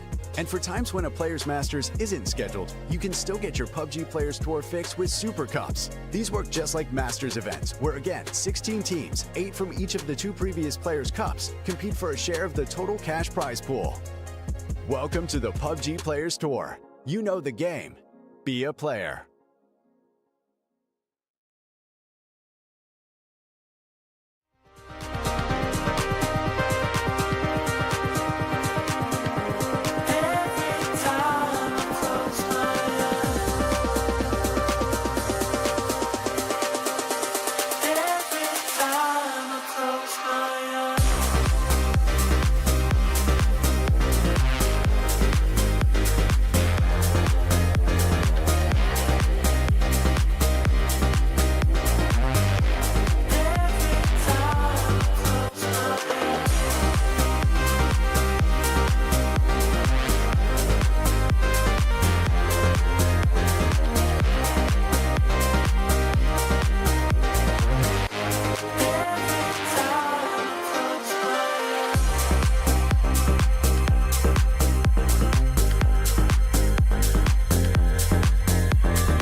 PUBG Players Cup Super Cup is just about to end its first play day. We've just got a wrangle to go, and then we are going to be well into the weekend. And Chunks, this game is a real opportunity for one of those teams whose weekend has started a little bit slow to finish things on a high and give themselves some momentum going into that next map. Absolutely, it's the perfect opportunity to make a change. This is one of the first times in a while where we've had 3 different winners on 3 different maps. We'll see whether we'll get a 4th or whether the team that you're evidently biased towards, Empire, is going to be able to get their 2nd win of the evening. Yeah, well, you know what? They might just do, and then I'll have to keep this jersey on. I'm a man of my words. Look, Empire, they sent me with this. I love free stuff. You love free stuff. So yeah, nice of the org to treat the casters nice, so that we will always say nice things about them. Isn't that right, Chunks? Absolutely. You know, you can buy our bias. It's beautiful. So send us over some free stuff if you want your team promoting a bunch. We will only say nice things about you. But look, before we get into the game, I do want to remind everyone that you have the opportunity to take part in the Players Tour. Make sure you do !register in chat to get yourself signed up. I've seen a lot of questions about it. It's free to enter. You don't need to be a pro player. All you need is to have 4 players and to be 16 years of 16 years of age or older. And you can get involved. You can potentially get your hands on some cash, and you can play against some of the best in the world. Yeah, exactly. And you know, at the end of the day, teams like Falcons, Liquid, Bestia, Furia, all will be taking part. So if you ever wanted to see what it's like playing in a lobby with teams like that as well, it might be the only opportunity that you could get. So look, take every opportunity that life gives you and see what you can make of it. And let's see what the teams can make of this flight path here on Erangel, Chunks. It's a little bit favouring the south side, so teams that like to drop in Yaz have a long ways to go. We know that Empire liked to go up towards Severny. That's not going to be on the cards for them, but we got our first kill. RBN and Roth, they drop competing for the vehicle. Souls doesn't have the Dragonov in his hands quick enough to help, so that's a vehicle and a point secured for Al-Qudsiya. And I think I saw that hot drop in and around the Dirty Dozen again as well. Yeah, I can't help but think, have we had a Millie Island circle over here on the Players Tour? It's not looking too likely that we'll get one, but we have had a lot of those split circles where a big chunk of that Millie Island is in super late and we end up keeping the water in for a while. So that's going to be one to watch. But right now, we'll hop on board with 55 Esports, watch potentially dangerous Psycho get himself the knock over onto Glock. He's not going to worry too much about getting the flush because he's too worried about getting 2 more knocks as well. Potentially dangerous, getting absolutely wiped out by Psycho. Only going to be 1 player left up. It's Slabby. He's up on the roof. He's managed to take down Karag, but he is out on his own and getting surrounded by 55 Esports. Yeah, the only ferry that PD are getting here by the pier is that ferry across the river Styx as they go to the underworld, and they go to Saturday as PD are gone. Did you like that little reference there, Chunks? That one's for all the history buffs out there. I've told you enough times now, Gibson. I know nothing about general knowledge. I didn't even pick up on the reference. You didn't? What? You don't know about the ferry and the ferryman across the river Styx? I don't know what you're talking about. Why do you you just love calling me out, don't you? Look, honestly, I have one of those brains that just like gets one random string and there's like some reference to something and my brain's like lights up like, there you go. And so the word just comes out like vomit sometimes, I'm not going to lie, as we jump back into the action. Liquid taking liberties here and bullying the lobby. They're like, hey, Falcons aren't here. We know that we can get George at any time we want, so let's just take Pachinki. We're top of the lobby. We can really take advantage of it. And you know what? I'm looking at it. Their timings are pretty bang on. So they've been here about 3.5 minutes. Now, we'll say as Falcons usually get on the move at about the 2:45, 2:30 mark. So what you'd like to see now is Alo or Luke go a little further south, secure something up around that Potch Hill, but I think Mira have beaten him to the punch. Kurt, he's gone a little further north as he looks over towards that compound. But when you play in Potch, you've got to be rapid, right? Yes, you can think to yourself, oh, there's so many buildings here. I can loot, I can get everything I want. No, you drop there, you get what you need, not everything you want, and you use that stagecoach, that stage posting position to take parts on the map as quick as possible. Yeah, and I think in a circle like this, it's about kind of leapfrogging each other, trying to get those positions, because everyone is going to be scrambling for the center. We've seen how many teams try and play just north of Pachinki in one of these more central zones, but Curdy, he's getting absolutely lit up right now by Fakes, and with the bolt up the hillside, Kawazin's going to be closing in, maybe trying to get a bit of an off angle for the time being. Curdy is completely pinned down, and Kawazin, of course, he's going to be seat swapping to land these shots. Not sure whether he has a teammate driving. No, he doesn't, and he doesn't need one, because down goes Curdy. Toyo, though, they're going to hear these shots. Are they going to push out of the compound? Seemingly not. No, mini potch at this point, when you know there's two teams there, it's not worth your while pushing out to try to get some kills, stealing away. And Fana, he'll confirm that kill. Faxon was keeping an eye here anyway, so Faxon was making sure they didn't push. So at the end of the day for Mira, it's a hit and run. Kurt's been caught out in the open because they were a little bit too slow going to this section of the map, and you lose out on a compound pretty early. But you just deal with it. You move on. You get to that next stage of the game. And for Liquid, having lost one, they're all going to move over to the Pachinki Barns, and it's another position I like because you can keep the tires safe. You can get up the hill if needs be. You've got the ability to bug out inside of the the bunkers and the trenches a little bit further away. This is a position that I like to see them play. And Mira took away Potch Hill from them. See, personally, I'm not a fan of this compound. Like, I know it's really defensible, but in terms of being able to get those kill points and kind of put down fire, your sight lines are kind of limited. The windows, sure, they provide good openings, but you only have a couple of options to peek. If you are taking a fight against 2-3 teams around your area, you could very easily be kept down in position. I will say, for the time being, they're definitely looking strong. I would not personally like to play this too far into the late game unless that kind of massive field area is in the zone and teams are being forced to scramble through it, because that's when you get the opportunity to pick up the kill points. Yeah, and we've seen kill points are found so quickly in TPP. Like, I can't understate how often you'll see teams going to the late game with way less players than they used to. Like, there's very rarely 4 or 5 teams with 4 players up whenever you get inside the top 8. It is just casualties upon casualties upon casualties, because basically the concept of someone being a snake, snake in the long grass, is even more of a something you need to worry about inside of this game. Like, there you go, right on cue, 2 different kills. Robert's going to get picked up by Kawazin. Theros going to get picked up, but Carito are in a battle now with Foradoras. As Infinite will try to wrap around. Now, Gittagod, he'll look to hold the angle as MHP misses the opportunity on a jet shot, but there's a third party as 55 decide they want to get involved in the action. Psycho getting the quick knock and flush. Murillo's going to get mowed down here as well, Chunks, and well, it's all down to Gittagod, and he's finally got a kill confirmed. Make that hopefully 2. That was really smart plays from Gittagod to stay down behind the ridge. You saw when the player pushed round, he flanked around the crates, expected him to be holding that hard cover, but no, the smokes were there for that little bit of extra safety. Ultimately, though, the tides have turned. 55 Esports, 6 kills on the board, and they've only got Infinite to try and deal with. They could potentially try and take this compound, but again, this high ground is really powerful to work out of. It looks like they are going to send Samcro down the hill, play that entry position, clear out the building. They've got to be aware that there's still another player in here if they were paying attention to the kill feed. Yeah, this Navi compound that's being held is being given up now by Infinite. The last player, a couple of quick toots of the horn saying, hey, I'm leaving. Like, leave me alone. I'm doing you no harm anymore.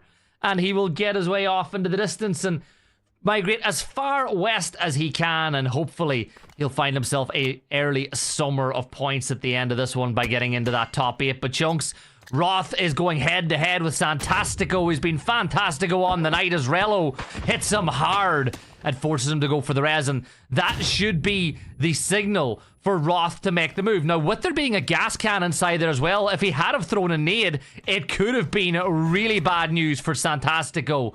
But he's still alive, he's still on his feet, and Chunks, he ain't giving up anytime soon.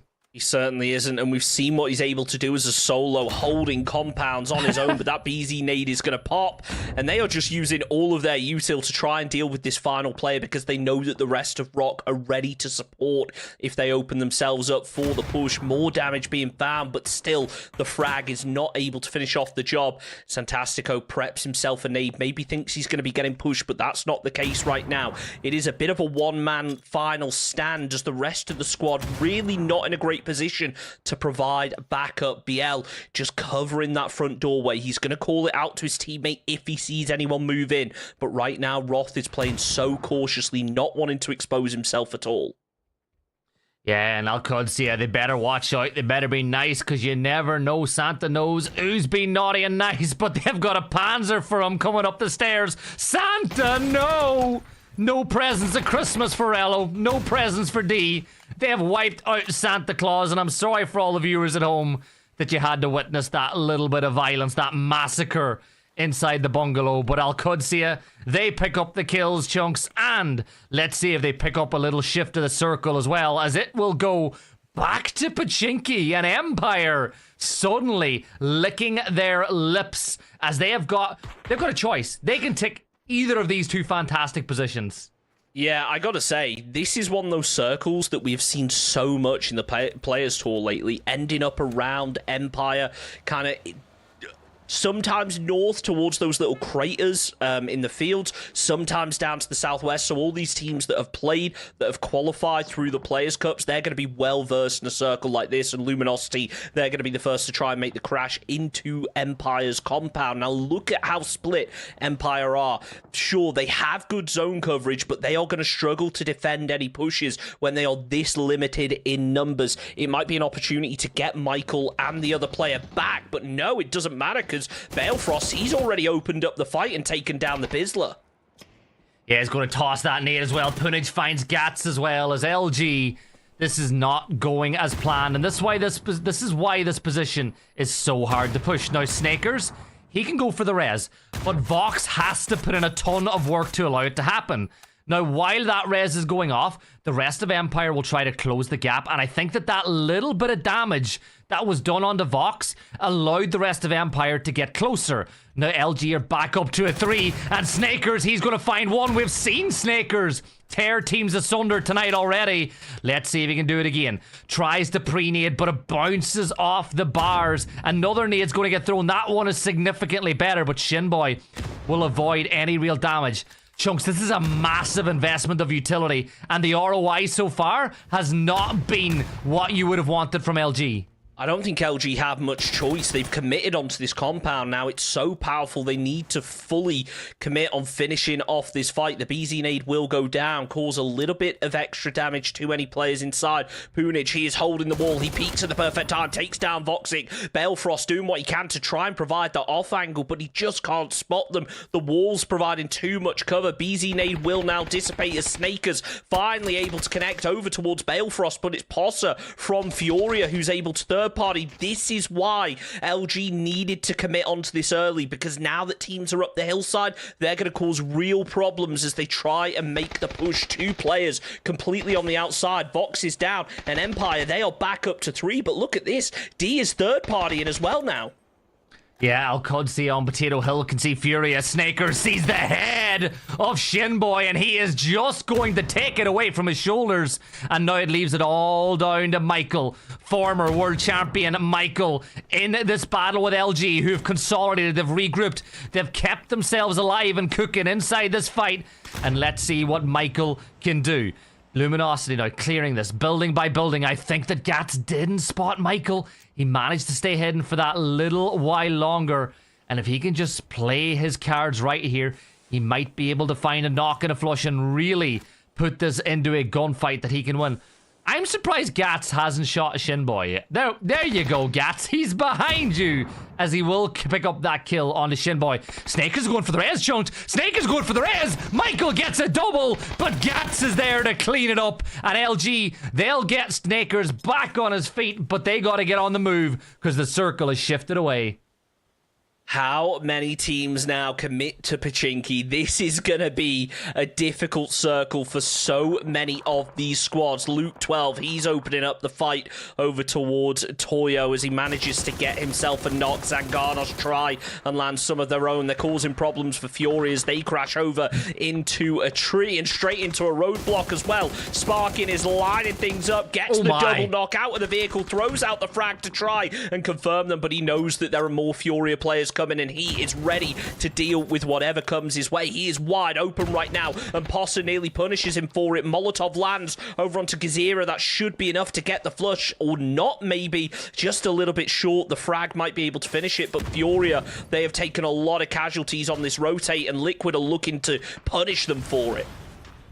Yeah, and Sparking is going from window to window. Posa can hear the footsteps, but there is a reason why King is in his name. Alo will do a bit of damage on the post, so that forces him into the bathroom, and you don't need to be a rocket scientist to read the move. Now, Kraken with a good nade deals a little bit of friendly fire damage, but gets that knock onto Alo, and Chambers one more nade, looking to finish what he started. 2 players up for Furia. Liquid with just Sparking and Luke left alive, and Luke is too far away to help, so you've got to let the King do it himself. But Luke 12 on the other side of the road, I spoke too soon, Chunks. He will get the knock and Kraken will die upon his own nade, not his own sword, but there's only one member of Furia standing. Sparkin throws up the Molotov. It was close, but not close enough. Forces Posse over into the back room. He's trying to find an angle onto Luke, but that smoke is going to cause a bit of a problem in terms of finding it. Sparkin preps out the frag. Will it bounce nicely? It seems to, but it's just a little bit too far. Goes through the doorway and going to avoid taking any damage for now. Posse just using that third person, trying to get the jump onto Sparkin, almost baiting out the shots. Both players taking it very cautiously now, as I would imagine Luke 12 tries to close up, but ultimately he can't take that risk. Posse jumps out, he takes down Sparkin, and this could be a huge clutch coming out for Furia.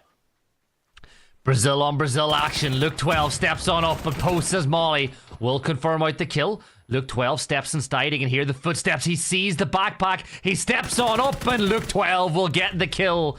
But Liquid have one player left alive. Alcudzi now pushing on up, and oh no, poor Croxy had zero clue that Alcudzi were pushing right up on that ridge line. Ali's going to fall to Roth, and it's all going wrong for Team Game of Thrones. Nubsky will say to Cowboy, I don't like your helmet, as he takes it off him. But Alcudzi, if they can win Potch Hill, and Alcudzi can take control of this section of the map, it gives you so much control over the circle. Speaking of control, look at Mirror's position right now. They are dead center. They've got hard cover, which is something that is going to be lacking in a very short time. As teams start to make their rotate, they are going to be scrambling. I would expect a lot of fights over towards these trenches as Alcurtia, they want to take control of this high ground. Bran, the final player left up for Team Casito. As 55 Esports, they look to control the western side of this hill. I don't expect them to fully commit onto Alcurtia just yet. But if Alcudzi take a knock or two, I would not rule out 55 Esports pushing onto this. Oh, 100%. 55 are holding Potch 3, while Alcudzi are holding Potch 1.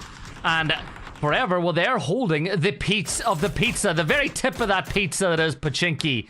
And that gives them sight lines all the way over to this section of the map as teams like Zanganos rotate in. But I worry for Zanganos. If they decide to play this gap, this ridge line between the two roads, or this dip between the two roads, they could be in trouble, Chunks, because a team like Alcudzi will want to clear their back, right? If you're Alcudzi and you hold this position, you got to make sure you're not getting pushed up on, and that's why we're seeing Roth rotate a little further south to see exactly where they went. LG, though, Chunks, where do they go from here? What's their play? Do they just try to get down inside these little tunnels, these little sewer lines, or do they try to make a play for this dip? Dip's free, or is it? As Sam Crow starts to rain down fire from above, taking Snakers down low. It's Fana who eliminates Gats. will be getting flushed out as well. 6 kills on the board now for 55 Esports as they look to make it 7. The frag grenades are coming close. Snaker's calling in a little bit of extra cover, but his days are surely numbered in this spot. The high ground is just so powerful here, and there's only so many smokes that you're able to pop. Yeah, this is rough for Snakers. This is really rough. He's hoping that somebody can get some pressure up on top of the hill. He throws down some deployable cover and he gets behind it, keeps his toesies out of trouble, and well, this is so that little bit of deployable cover, that is now the obelisk, that is now his tombstone, and that is where his body will remain for as long as possible for the rest of this game until it is disturbed a little later on. So he will stay by his tombstone and he will stay there as long as possible. Cowboy will just spray on down to Sequencia. Vinny got into that vehicle and realized that it was a little too tired to get on the move. JMS has been dealt with as well by Rock, and well, for Zanganos, that was a very difficult couple of seconds right there. And it could get worse. Yeah, it's certainly looking that way. Alcudia, they've just had the zone shift over towards them. They are dialed in on Ethos. I was wondering at first why he wasn't peeking up, trying to provide a little bit of cover in fire, but it looks like Alcudia, they already had the read onto him. The smoke has dissipated. He will be getting spotted out, but he's really not in a position to try and take this fight. Roth, he's flanking round, trying to flush out those kills, just get those extra points on the board. That's 6 already confirmed. We're not even in placement point territory, but look at this from in check. They're sending it straight over to the trenches. Kawazine takes down 2, fakes and finishes off 1. There's only going to be 1 player left up. It's selfish, and that nade is close. Bye. Might be enough to finish off the job. And bye-bye in check. 10th place, and a huge play coming out from Team Mirror to defend that position.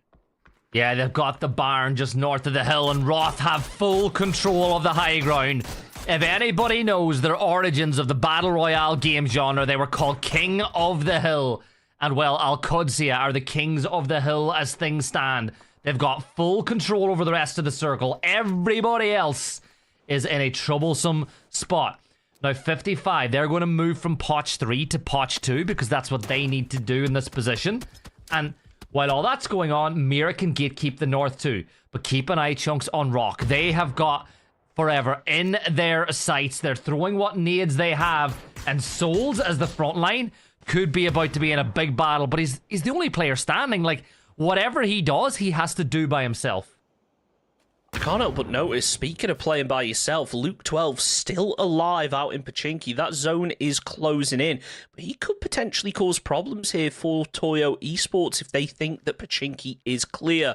Right now, though, Forever, they have just taken this hillside. It's about all they were able to grab, and Alcudia are ready for it. Potentially going to have to try and send it over to this dip where Sold is going to be, but I expect that maybe they're going to wait to see how this zone shifts first, because they do have a decent entry to be able to get up this hillside, especially when you take those vehicles into account. But Roth, he's rotating round, trying to find an off angle onto them. Yeah, Toyo will be looking to get a grip here. You know, their Toyo tires are known for their grip in real life, but they need to get a grip on this position because they've got to move on in. They're being held by Rock on one side. 55 have got a bit of an angle from the other side, so they find themselves in a rough spot. But the main thing is they've got a spot, and it's inside the zone. As Luke 12, he's doing his best Empire impression, as he's got 21 first 20, 21. He can keep popping them. You know, maybe he's got to outlive 2 teams, right? If another team falls, he still doesn't get any more points. He needs to get in the top 6 to really start seeing the benefit, but watch how much this starts to chunk now, Chunks. Yeah, I don't think that jammer pack's going to be much use at this point. He's picked up the 3 bag instead. It's just going to be sneaking his way in. I mean, if I'm Toyo, I would not be expecting to see a squad come from here. Now, the circle is shifted down to the south. Al-Qudsi are currently the only squad inside of the zone, and that will now force Forever to make a rotate down to that southeastern side, potentially take them in a head-to-head fight. But Luke 12, he's sneaking in. He's got plenty of meds to work with. He might be able to make it into the play zone, and now it's just a case of waiting. I think he probably kind of holds up in the shack for a little bit and comes in with the zone when Toyo are preoccupied. But right now, 55 Esports, they are fully occupied on pushing onto Al-Qudsi, and it's actually forced Relo back off of this position, potentially going to sacrifice that high ground they previously held. Now, that's actually great. Relo hearing the Carrick pushing up, knowing that the rest of the team are focused on Forever, he's done the right thing. You can still hold the top of the hill. 55 will be happy enough just to play the dog shacks in this position, so I am 100% okay with Relo backing off for now. And then if he needs the help, the rest of Al-Qudsi will push this way. But they know that they are about to be fed Forever because they've got to move. The blue zone is at their back. It's phase 4. And they cannot go anywhere without drawing the attention of Al-Qudsi. So just keep an eye on that kill feed. You can see that Forever are getting into a vehicle. And at some point now, Al-Qudsi are about to unleash unholy hell upon them. And D is the player at the ready, Chunks. He is about to set up and fire. D opens up the spray onto Kevin. Nubsky taking a lot of damage as well, eliminated out of the vehicle. 2 players left up now for Forever as that zone slowly starts to creep in. The Al-Qudsi are just putting in work. They flush out the 2 knocks they previously got, and then they follow it up with a third. D is absolutely wrecking Forever right now. Slump is going out to the blue. I think he may just decide to deny the points right here. Does attempt to pop the first aid kit, but it's too little, too late as Toyo. Now they are fully focused over on towards Team Mirror. This is now going to give Luke 12 the opportunity to sneak him from behind, but it is a very open field. No. Capitan, that is a poorly placed nade. Somehow manages to come out alive from it, but Vanna opens up before getting traded out. Kawazine finishes off the job. Mirror should be able to pick this player up if they get a move on, because they are just about on the edge of zone. They might just have to hug the wall to be able to make it in. Yeah, Kawazine, he's carrying his teammate on his back, and he's carrying his team here with 7 kills. But here is Cowboy. He throws the nade. D once again gets the knock. This time it's on to Fixin'. But the nades are not going to go far enough. But look at 55. They're wrapping around. All these teams sensing the blood in the water like a pack of wolves or a... I forgot. I don't know what the word for a bunch of sharks is, chat. I'm sorry if somebody could educate for me of what that is called, because I don't think it's a school, right? I don't think it's a school of sharks. But anyways, let's put it this way. Al-Qudsi, D's been putting on a school, a little education session on how to play the edge of the circle. Don't forget Luke 12. He's still out there. He's playing prone. He is sneaking his way in, just hoping not to get spotted out. Team Mirror, they are throwing out a smoke wall, getting ready to make the run, but the Molotovs are landing close now from 55 Esports. D from the off angle, trying to find something, if anything, onto Team Mirror. Not necessarily even to get the kills at this point, just to weaken them and stop them from making it in, but it's Luke 12 who gets spotted out first and eliminated. LFP eliminated by Sam Crow as Kawazine there to trade it, but his gun goes click, click, runs out of ammo as Fakesin finishes off the job, takes down Sam Crow, takes down Psycho, and Team Mirror 12 kills on the board. I think this is the strongest performance they've had tonight, and Team Mirror, they are a squad that just go from strength to strength. Can they clean this one up, even without Al-Qudsi up on this high ground? Kawazine is actually him, and Chad has informed me that it's a shiver of sharks, apparently. What a freeze that is, as Al-Qudsi will hold the high ground. Souls, though, he catches D cold and picks up that knock. That's what happens when you get a little bit complacent in the late game. And now Mira begin pushing up, but Relo will find one. Relo will reload and find another, and it leaves it all up to Fixin', and Mira are gone. They were just a mirage of a chance of a win, and that leaves it all down to Souls as Al-Qudsi look to take the win. And, you know, with the 4 kills from that man, dare I say that that win was signed, sealed, and delivered to Al-Qudsi. That was an absolutely huge performance from them. 14 kills and the win. I think that's their second win of the evening now, so surely that's going to put them up to first place, even though Luke 12, he put in work to be able to sneak in towards the end game. And that was a zone that I don't think anyone expected for it to end up towards Pachinki, based off of the plane path, which really indicated a military circle, then to kind of head down to the south, and then just hard shift up over and over. But look, Team Liquid, they took took the position early. They made it into the late game with good reason. They just really struggled defending Pachinki when they got pushed. I forget the team that it was that crashed onto them. It could have been 55, but still, amazing plays all around to be able to make it through such a brutal endgame. Yeah, and if I'm not wrong, Liquid got 5-ish kills, and Luke managed to... he was inside Deep Blue in Pachinki, all by himself, with 20-plus meds in the top 8, and he got to 4th place as well, Chunks, I believe. So, for Team Liquid, Luke did a great job of salvaging as many points as he could as well. This was incredible spray. And what was... you're standing in the open with a nade by a window. Of course Luke 12 is going to get that knock, and Luke 12 is going to deal with the rest of Fury as well.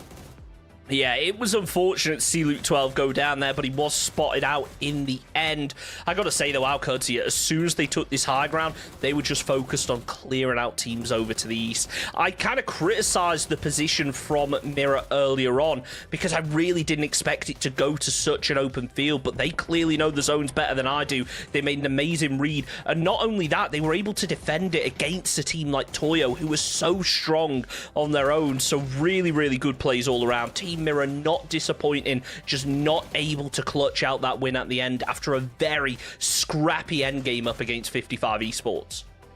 Yeah, Cal was in with 9 kills on that map as well, when his 4 teammates were up for the whole game as well, up until the very end. So what a performance that was from Team Mira. 17 points for them, 24 for Alcudia, as they really were the kings of the hill as they took that Poch 1 hill so early. And the circle just kept going their way. They were rewarded for an early game decision. And elsewhere, Chunks, once more, every single team, bar one, picking up points. It is so much better for the competitiveness of the lobby and the chance of getting that money for being in the top 8 when we have almost every team picking up points instead of seeing, 6 teams dropping zeros like what we've seen in some of the cups. Yeah, and it's good that we're consistently seeing one of those teams that are maybe down at the bottom making it to the top end of the leaderboard. But right now, let's take a look at the overall standings at the end of day number 1. It's obviously Team Mirror in the lead after a huge second place performance, but Liquid are only 2 points behind. Things are really close at the moment. Remember, it's the top 8 that take home a share of the prize pool, so there is still a lot to play for, and not many points for those bottom teams to try and salvage if they want to try and close up the gap with 2 days of play remaining. Yeah, 8 maps, so it's not a lot of PUBG, and if you do want to tune in tomorrow, it is the same time, same place after EMEA. But before we finish off that, we got some stats to look at as Team Liquid come out on top, 27 kills for them. But Chunks, if you want to win events, you've got to be surviving into the late game consistently. And once more, Team Mira are outliving the rest of the lobby on average by more than a minute. Yeah, it's really consistent from them. They are by far the most consistent team in the Players Tour. They've been making the most of every opportunity to take part, and it's really kind of paying dividends right now. We've seen them, even when they qualify, they'll play in the next Players Cup. They want to get that practice in, and they are constantly improving. This is a squad to watch. We keep talking about Kawazine. He's turning 18 shortly. He will be in those PAS events, those global events. It is almost a given, because look at that, 16 kills, a 6 KDA, and second place for damage. Those 9 kills in the last map certainly helped them get up to the top of that. But shout out to... One thing I want to point out as well, right, is that Liquid have the most kills, but the most kills by any individual player is 8. So what that means is that everybody on Liquid is chipping in by getting loads of kills. They're sharing the load. It's great teamwork for them, and it's a nice little recipe for success that they have. But again, Kawazine, 16 kills, 6 more than anybody else inside the lobby. And shout out to D as well. We've given a lot of love to one of the South American wonder kids. D in North America is insane as well, and 9 kills for him. He had himself a nice little night too, Chunks. Yeah, really impressive. And in terms of individual performances, I've got to give a shout out to Rock. We saw so many situations where they had a solo, they were able to clutch out, and that again was reflected in the kill leaderboards. But honestly, what a way to start out the Super Cup. With 4 games in and we still have 12 games to go. There is everything to play for and so much more action coming over the weekend. You are right, and there's still $5,000 to give away this weekend, so plenty of money for these teams to be playing for. Like I said, if you want to catch all the action, tune in tomorrow, same time, same place. Chunks and I, as always, will be bringing you through the action. And if you want to spice up your life a little bit, make sure to tune into EMEA just before as well, where Mark and Kowo always do a great job too. But from Chunks, from myself, from the production team, and everybody at PUBG, we want to say good night, take care, and we'll see you tomorrow.